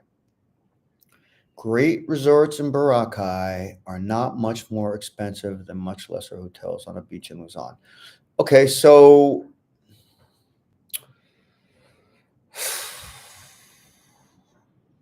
there's not a lot of great beaches on Luzon near Manila. Okay. The great resorts in Boracay, they're pretty fantastic. Like I stayed at any of the resorts in New Coast, which is like the new like mega world property that's being built on the back end of Boracay. It's basically like BGC in Boracay with hotels. It's nice and it's new. And the resorts there aren't cheap, but they aren't really expensive, like just say Shangri-La Boracay, which is also on the backside there. Shangri-La Boracay is going to be one of the nicest resorts in the entire country, on one of the nicest beaches in the entire world. Like, it's not cheap. Whereas you can get a night in a hotel in New Coast for $60, for under $60. Now you want to get that same $60 hotel room. I'll give you a beach where they do have a newer, nicer hotel in Zambales, which is also Subic Bay. So Subic Bay Barreto has one nice new hotel. You can get a room there for between $40 and $60, and it's on a beach, and that beach is nowhere near as nice as Boracay. The difference is it's easy to get to. You don't need to take a plane. The beach isn't as nice. When you go to Boracay, you're spending top dollar for a top resort on a nice beach. But you go to Luzon, your operating costs are different, right? And your clientele and the infrastructure to get to the hotel are different. To get to Boracay, you got to fly in, and then you got to take a transfer usually, and then you got to get through the cataclysm nightmare of customs, which is essentially to get on the island, and then you got to get on a boat, and then you got to get over the island. So there's That's the only thing I can really think. Like you've got a couple of different considerations in there, but essentially, it's not like there aren't expensive hotel rooms on Boracay. But like I've stayed in rooms on the beach in Boracay, like fan rooms for like $18 a night, like right in Station Two. $18 a night on the beach. Boom.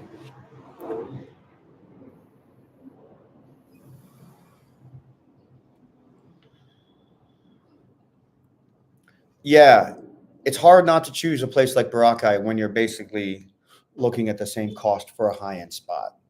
The difference for me is when I'm in Boracay, I rarely want to pop for the high end spot because like I'm just on the beach or out or doing whatever all day long. The only time I'm in the room is to grab a shower, um, and sleep. Yeah, that's all we do in the room. No other extracurricular activities in Boracay. Got here late, but better late than never. Thank you, Per Biology, for joining the chat. You can always see the replay when I put this thing back up on YouTube. What is a good pizza place in BGC or Makati? Well, pizza is not done well in the Philippines. But Digital Nomad Trader and I go to our favorite spot where they actually do a pretty damn fantastic slice of New York style pizza by the slice. It's called Nolita Joe's, and it's on Don Pedro Street in Poblacion, Makati, like 3 doors down from Buccaneers. Nolita Joe's does a New York slice, and they have 6 craft beers on tap, including a stout. It's a fantastic little corner bar. I like, believe it or not, there's a takeout pizza joint. It's like a fast food pizza joint. It's called Pizza Telefono, and their thin crust pizza is passable for Manila. Passable. Not saying it's great. It's pretty good though.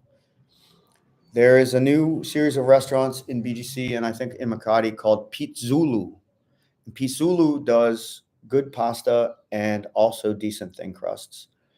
And the gold standard for Makati, also Poblacion, for the longest time was Angel's Pizza. Now, Angel does big, like wet, heavy topping pizzas. We used to get those for the BGC teams. I mean, for the BPO teams all the time. Angels, Nolita Joe's, Pete Zulu, or in a pinch, thin crust from Pizza Telefono.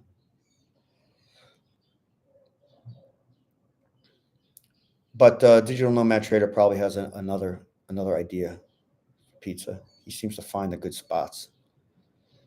So a lot of you guys think, oh, I know what's up. I know where it's at. And I do a lot. But sometimes I get tips from guys that also live here in Manila, friends of mine. They'll show me a spot. Like he was saying he's going to take us to a place when he gets back. But this time it's got to be on me, Oliver. Come on, you're always taking us out. Just show me the spot. Let me handle the rest. You mentioned you on a previous live chat that was thinking about moving to Mindoro, and you said it wasn't sanctioned by U.S. government. What did you mean? You got to look at the last live stream. The last live stream that I did was all about living in Mindoro or traveling to Mindoro. And what I mean in a nutshell by not sanctioned is that there's something called travel advisories that are issued by most governments, Western governments in particular.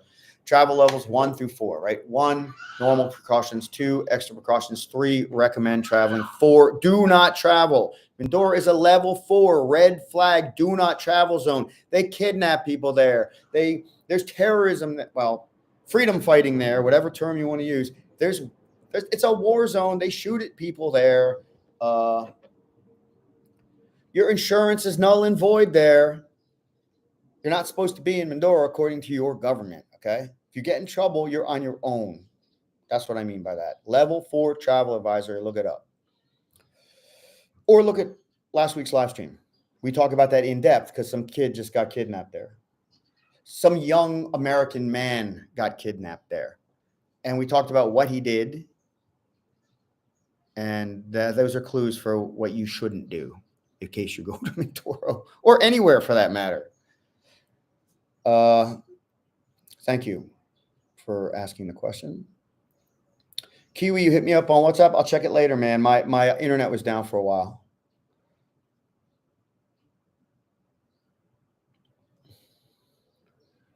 Mentioned, where will you be around 10 p.m. on Thursday, Eric?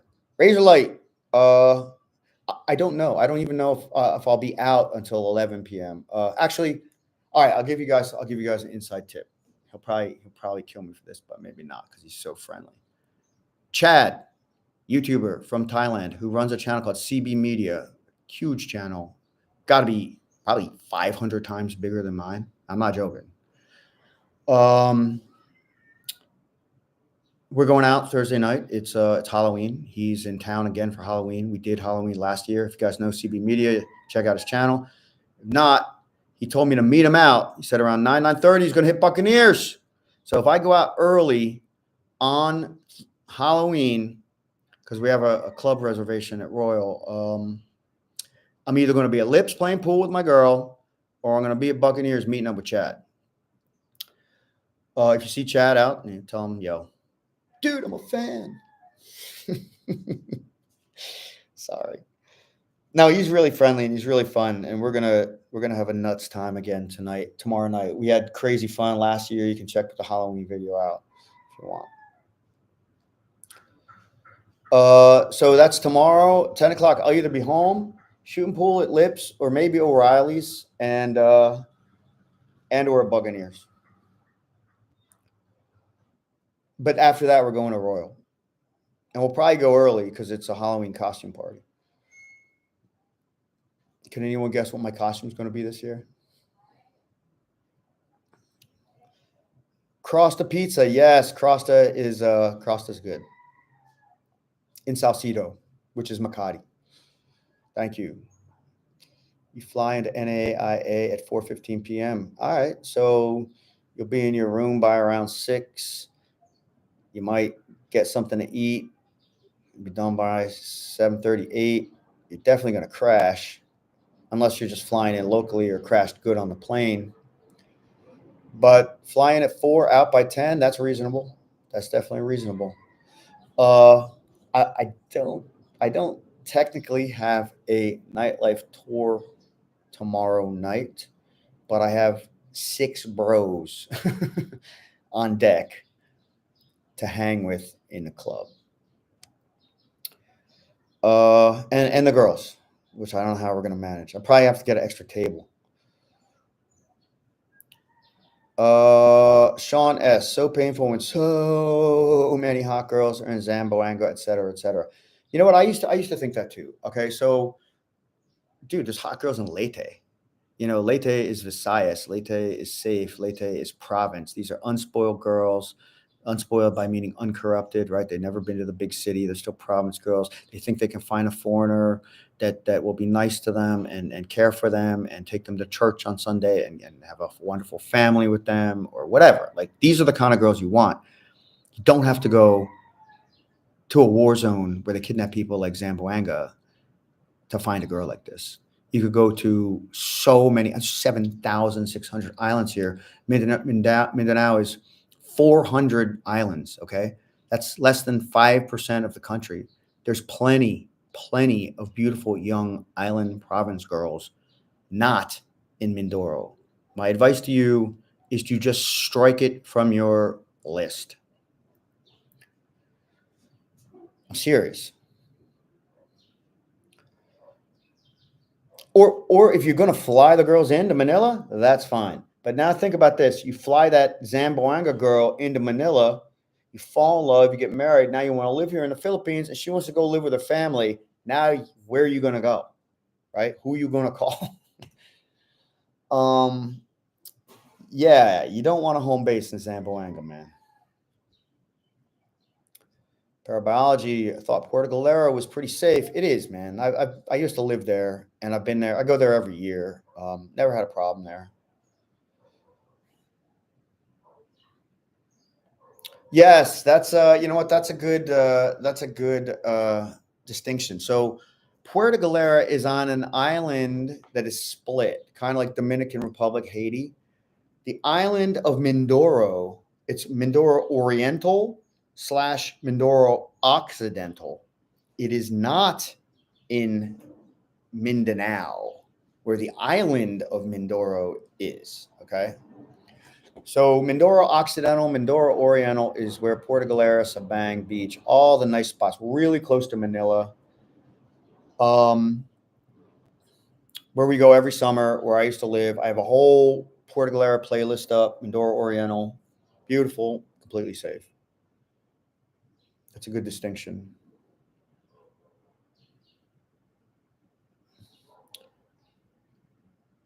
Uh, Dude, White Beach, Puerto Galera. I have a whole video playlist of White Beach, Puerto Galera up, and not only White Beach but Sabang, and that playlist goes back 10 years. So you can like see what it was like 10 years ago and see what it was like today, like last summer, basically, and compare the two. And you know what? There's not much difference. Like Puerto Galera has been Puerto Galera for the same essentially for 10 years, except for two things. But it's the beaches and the waterfalls and all that. Just fantastic destination and cheap.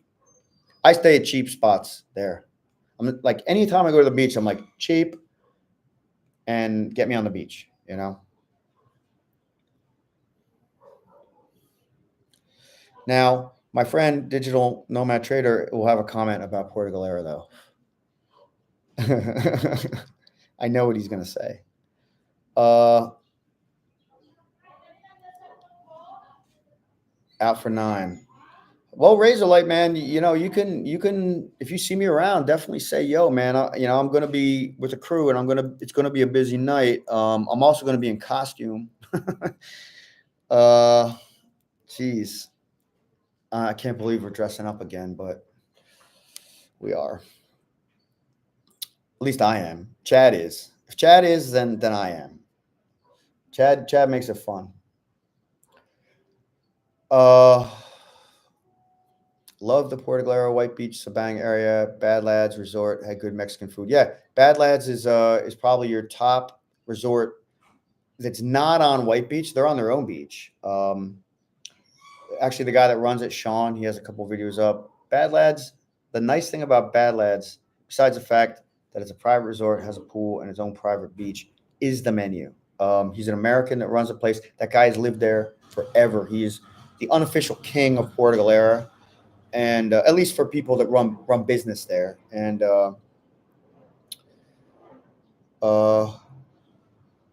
yeah, the Bad Lads menu is great. And there was a couple good restaurants in Puerto Galera, all on the playlist.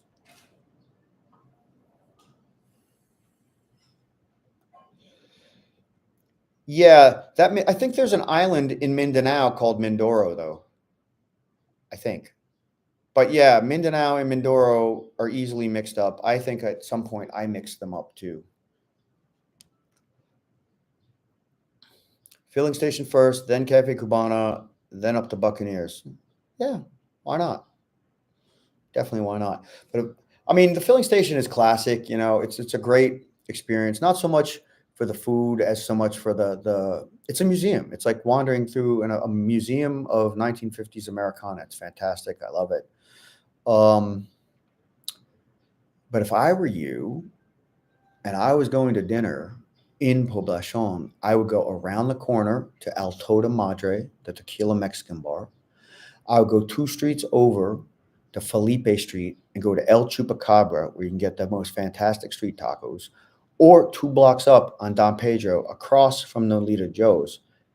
Uh, Only Pans, fantastic beef burrito tacos. Across from Only Pans, Nolita Joe. Not that you need New York style pizza coming from the West, but New York style pizza and craft beer.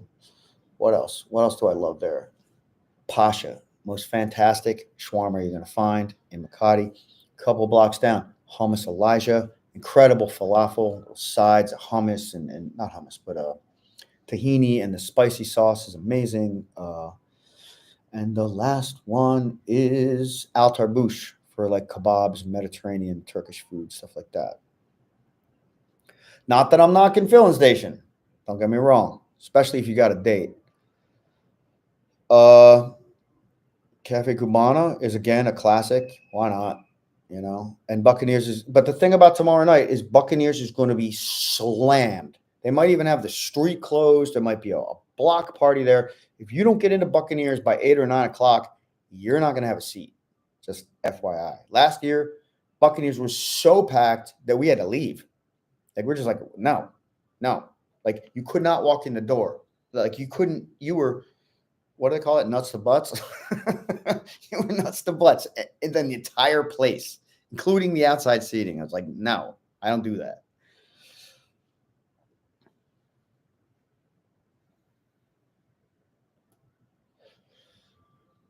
Which is probably why we'll be shooting pool somewhere else.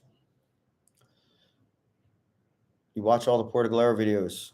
Yeah, that's Mindora, man. Thank you. Thank you for watching the videos. You know, those are some of my favorite videos to make. I get to use all of my arguable filmmaking skills in creating those videos. They're not just vlogs. They're not just documentaries. They're not just, the aerial drone shots. It's like, I love Puerto Galera. It's one of my favorite islands in the entire archipelago. Bad Laz rocks. It sure does, man. Fantastic food, best scuba. Yeah, that's right. Scuba too. Absolutely no hassle. Total private beach. Oh, I didn't know you got your patty there. Anyway, your comment, which you haven't mentioned about Puerto Galera White Beach, is that there's really one drawback, and that drawback is the beach vendors. These guys are aggressive as hell. Like they'll come up to you every day, 4 times a day, and put their pearls and their sunglasses and their blow guns and their dart guns and whatever the hell else junk they're peddling in your face and be like, come on, bro, you buy, bro, you buy. You're like, no, I'm not buying anything. Thank you, bye. Like there were times where I'd be like, look, kid, I'm going to give you 100 pesos to go away and not come back anytime you see me for the rest of the time I'm here. And if you are, I'm going to be rude. Here's 100 pesos. Please leave me alone. Bye-bye. That's how bad it is. Have you tried the Thai restaurant next to the Oxford Suites? That is Thai Noi restaurant, and I actually just posted a video that featured Thai Noi. Yeah, I've tried it. It's good. There's 3 good Thai spots right in Poblacion within a couple blocks of that space. The one I like is the Khao Kai Chicken House. It's over on Ebro Street. It's cheap. It's total hole in the wall, but it's good food. But they don't do noodles. They don't do pad Thai there. If you want pad Thai, you got to go to Thai Noi, which is that one that's right next to the Oxford Suites. That Thai Noi is arguably a Pinoy Thai fusion restaurant, but it is good and spicy Thai food. The other one's called Crying Tiger. It's down on P. Guanzon Street near the Spirits Library. No, it's one street over from Spirits Library. And it's good. The thing about and they do noodles and everything else. So the thing about Crying Tiger is it's like it's cheap and it's good and it's another hole in the wall, but like sometimes they just don't have all the stuff that's on their menu. But that's the Philippines in general. Yeah, that little restaurant, I just posted a video that featured that. I think we had dinner for 4 there for like $21 or $26 or something. It was good. And they bought us a round of shots there. I mean the house bought us. But I think my girl knew the owner. Or we knew the owner. He's some guy. I didn't know he was the owner, but I know him from like the nightlife spot. And she was like, hey, remember that dude? I'm like, yeah. Fairways and Blue Water Resort in Boracay. Never been there. That's a fantastic deal. 50 US bucks a night for a private beach, 9 pools and unlimited breakfast. That's a really good deal for Boracay. Again, usually when I go to Boracay, I'm in the $18 to $22 room on the beach, crappy room on the beach room. But that's just me. So for you guys that are joining late or weren't on the stream early or whatever, we're talking about, vacation versus living here and some of the pitfalls of that, some of why your vacation could be fantastic and why your vacation could tank fast. One being you ate the wrong food and you're sick for 3 days of your vacation, like on the toilet with the run sick. You stay at the wrong place in Manila and there's roaches in the condo or whatever. Roaches are a problem here, especially for a lot of Airbnbs or condos. And the reason why is because I read a Passport Bro, and we talked about Passport Bros and why that's changed and how that's changed a little bit on this stream as well as other streams. But this guy basically wrote a little report. He called it his Manila report. And he said, Manila is definitely overhyped. That was the thing, right? So Manila's overhyped. And then he notes for anyone who is hyping it up, which I guess would be me because I make videos about Manila. I make videos about the Philippines, but I live in Manila. So Manila's full of traffic. Yeah, we know that. So is Thailand. Manila's full of poverty. Well, yeah, but there's 16 cities in the metro, and you're not staying in areas where there's a lot of rampant poverty. Although sometimes poverty backs right up to high end and luxury here in the Philippines. So that's valid. And you can't like walk the street without getting hit by a beggar in most places. The one that's tough to get around and has some validity also, the people were fake nice. Okay. But think about it, aren't they like that everywhere? Granted, fake nice in the Philippines is a little different than fake nice anywhere else. And you don't really get that as a short timer, but you get that as a long timer. The one that killed me is like, and the women were not good looking. I'm like, dude, you seen my videos? He goes on to say the cost is incredible. Obviously, the cost of living differential here is great. Like, I was doing some research last week or 2 weeks ago, and it basically said, your living differential, you're paying 68% less to live here than you would in a Western country.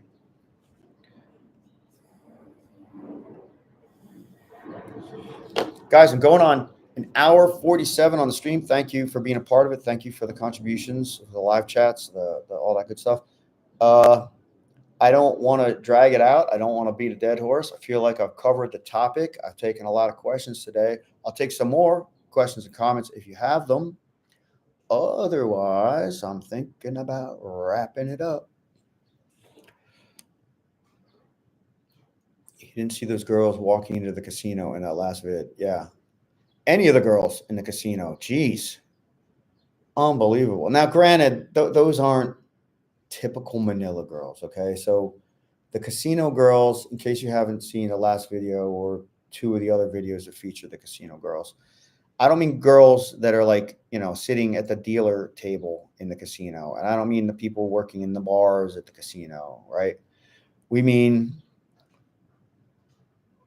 this, what I call the alien brigade or the alien cadre of females that frequent the casinos, okay?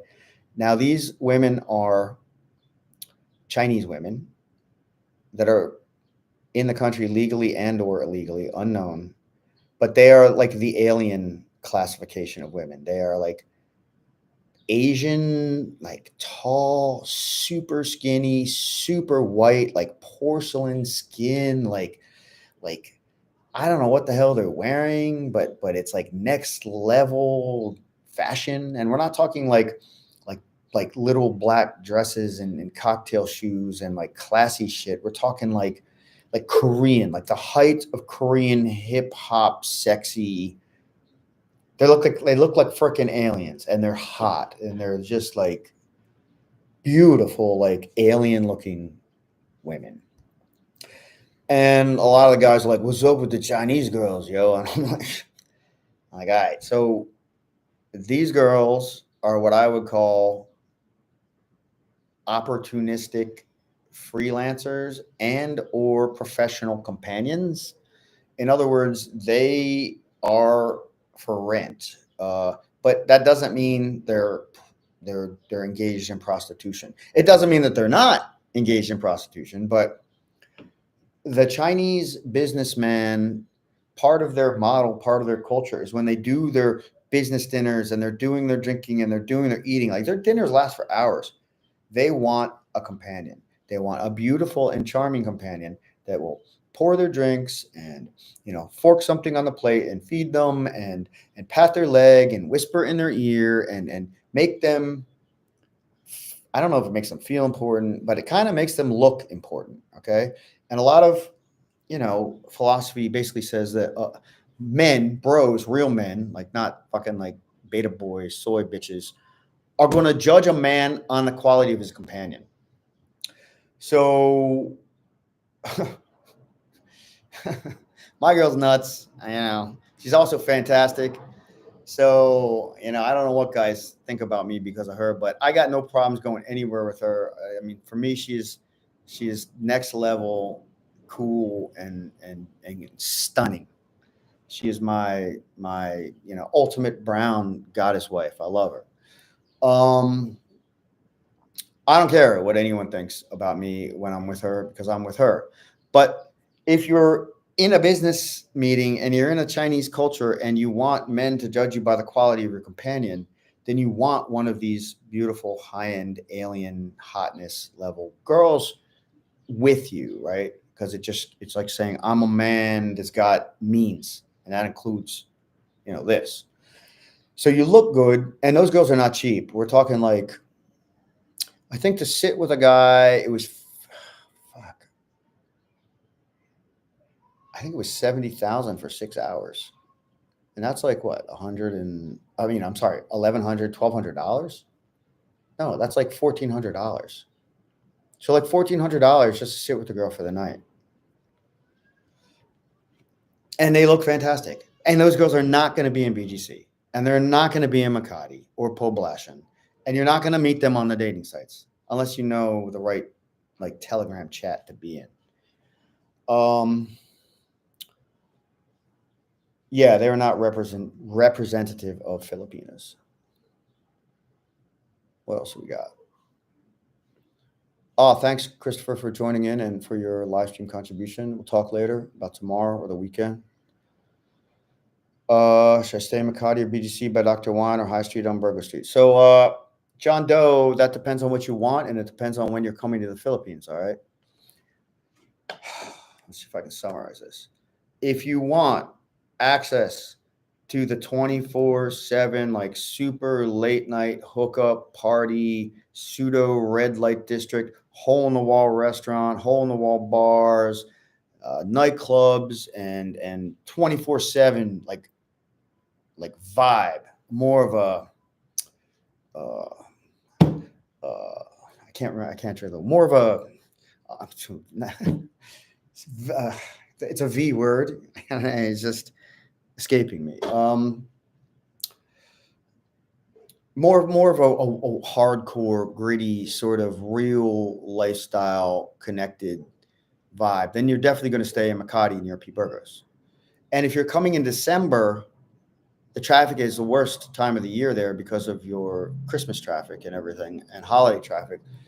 So if that's the lifestyle you want and that's the vibe you want, you get a condo or a hotel that has a nice pool and a nice gym. You spend your days in the sun at the pool. You spend your nights out, macking on the town. That's your Poblacion Makati vibe. All right.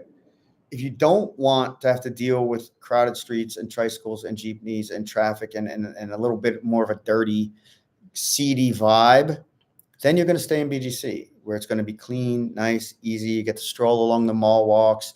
There's no beggars, there's no hookers, there's no solicitors, there's no panhandlers, there's no nothing except, clean first world vibes. But when you want to get a taxi from BGC to Poblacion at, I don't know, dinner time, you could wait 30, 40, 50 minutes for that taxi to show up. And then another 30, 40, 50 minutes to get there because traffic is hell. So it really just depends on what you want. Are you going to be flying to Boracay? It doesn't really matter where you stay then.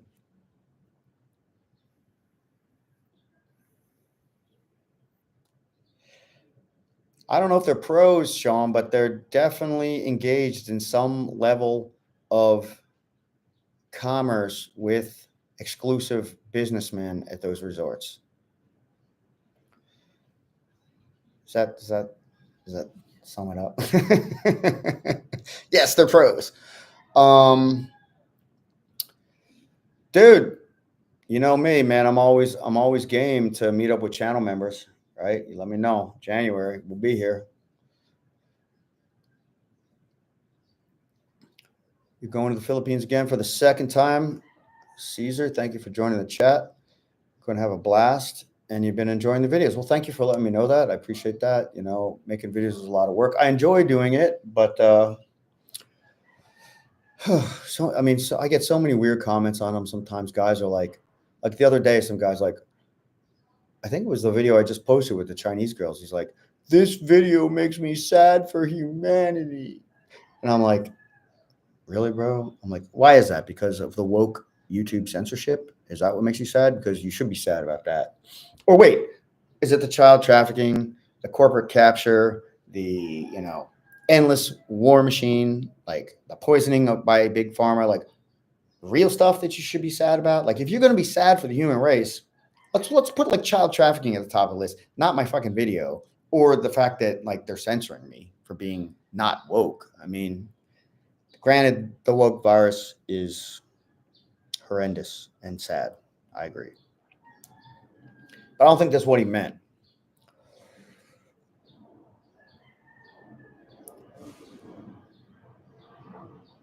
Sean S. Also depends on your experience. Have you been to Thailand, Cambodia? Yeah, that's true too. Chris Brown, I don't know what happened with your message, but it got retracted. You can always hit me up offline if you want.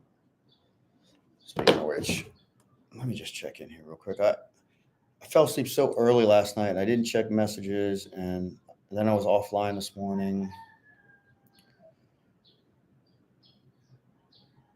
All right, I got a couple things, but nothing pressing. Charles.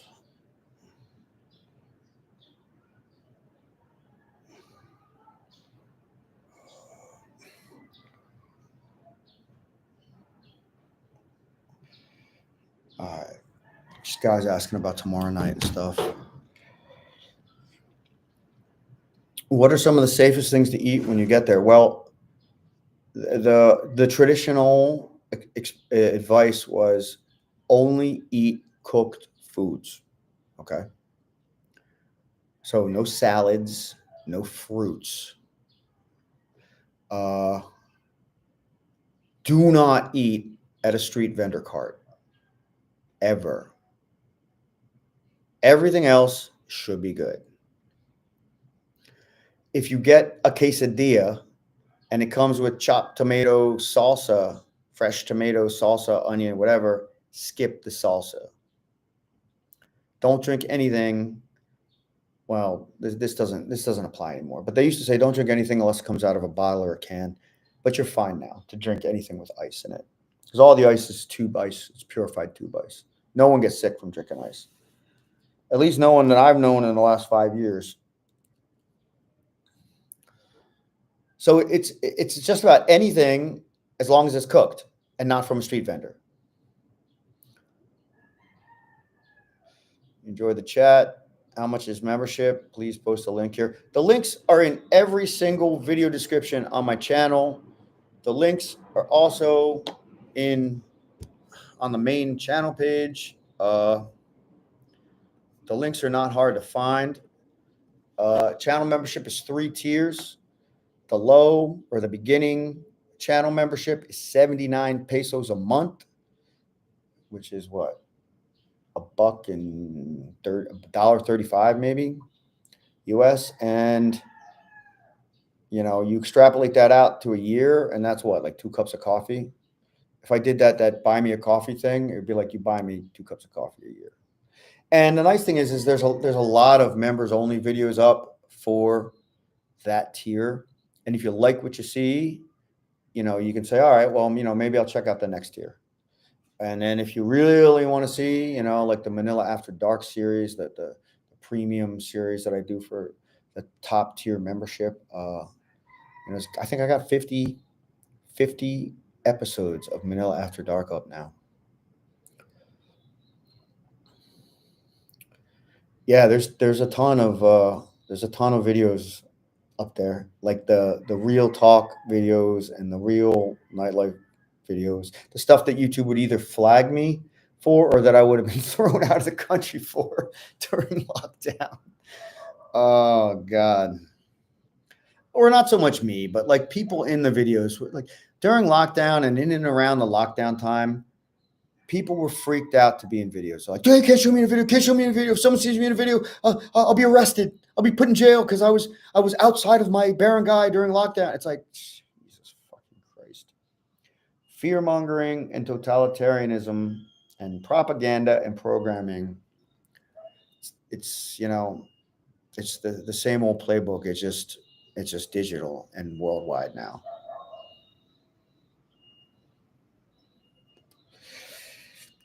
So Caesar, yeah, I was always an Airbnb guy.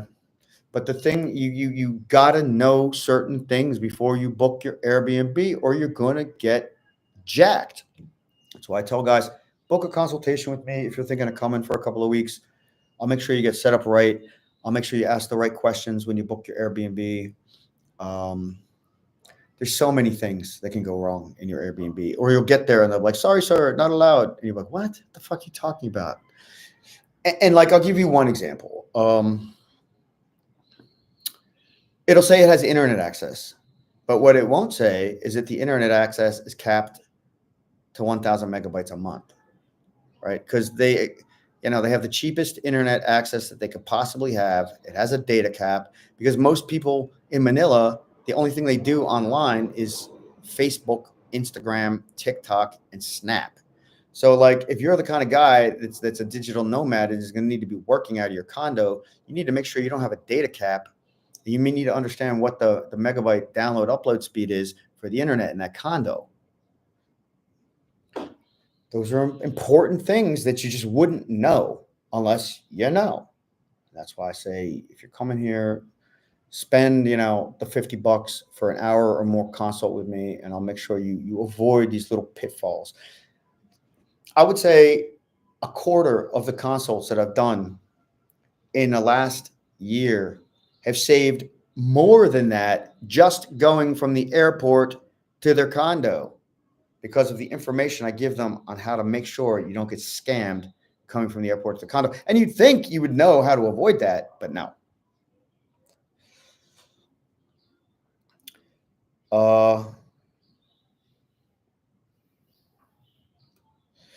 Yeah, Sean S., there could be the no guests allowed policy, and there's ways around that too.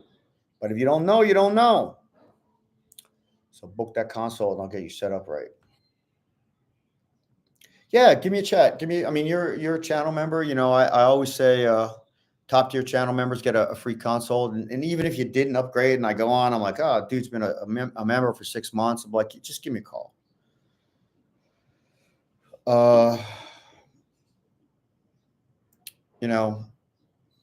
It's an hour of my time. It's going to make a world of difference to you, Mark. All right, this is the guy that could not get on the damn stream, and he's a friend of mine, also a channel member. Just message me real quick. 192.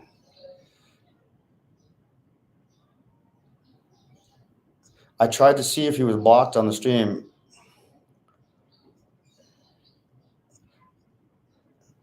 I have the list up right here. So it's Mark I 192. Not that I mean to be giving out his YouTube channel on my live stream, but no matching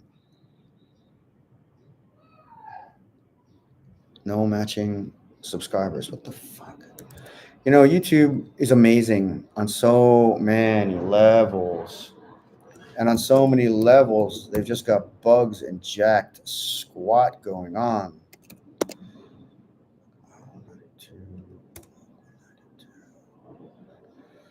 I don't think this is him. I can't. So I go to add someone as like an approved user to the stream so they can comment, chat, join, whatever. And like you look up their YouTube name, and the thing about the YouTube name is you have like your channel. So my channel is called Videolux Philippines, but now they look you up at your tag. So you have your channel name, and then you have your URL at. So mine is at It's Manila Baby, because that was sort of like the inside joke years ago, where like people are like, "Yeah, man, what the hell are you doing? It looks like it's nuts." I'm like, "Yo, bro, you got no idea.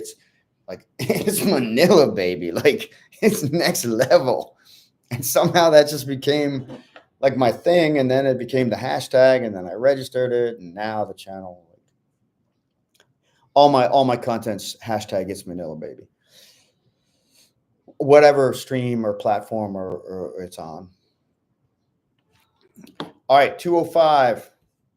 Right? Cut it down to 305. I'm going to cut it down to 205 today. Guys, I think I'm going to pack this stream in. It's been 2 hours. I had some great comments. Thank you so much again for the super chats, the contributions today. Please do reconsider joining the channel as a member. There's 3 tiers which you can join as a member. You can look in the video descriptions of any of the videos on my channel, and you'll see a link to channel membership that'll take you to a short video that'll tell you what the tiers are all about and how much that all costs.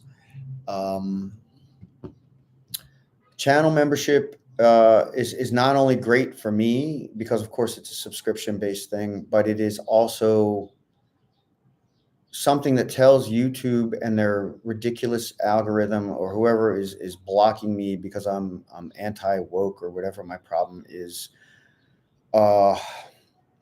It tells the algorithm that people are interested in the content. And not only are people watching, but people are joining as a channel member. And that helps promote all elements of the videos and it helps me out a lot. And you get obviously, the ability to kind of contact me if you have questions directly. And we sometimes connect. And again, for channel members, I always make it an effort to kind of meet with them. And there's hundreds of extra videos up there that you just won't see on YouTube. So if you like the content, it's worth checking out. John Doe, my goodness. Wow. Fantastic. Thank you for the live stream contribution. Much appreciated. He's essentially saying, I'm paying for your consultation right here, right now. And I'm good with that. Can't complain. I have a rule. It's called the 3 Ds. We never say no to dollars, drinks, or dinner. Yeah. Give me a shout and look in my you look for my consult link and you'll see how to connect me there. Connect with me on that page. Yeah, just give me a day or two to confirm the time of the call, especially over this weekend. It's going to be a blowout weekend, so probably won't be till next week.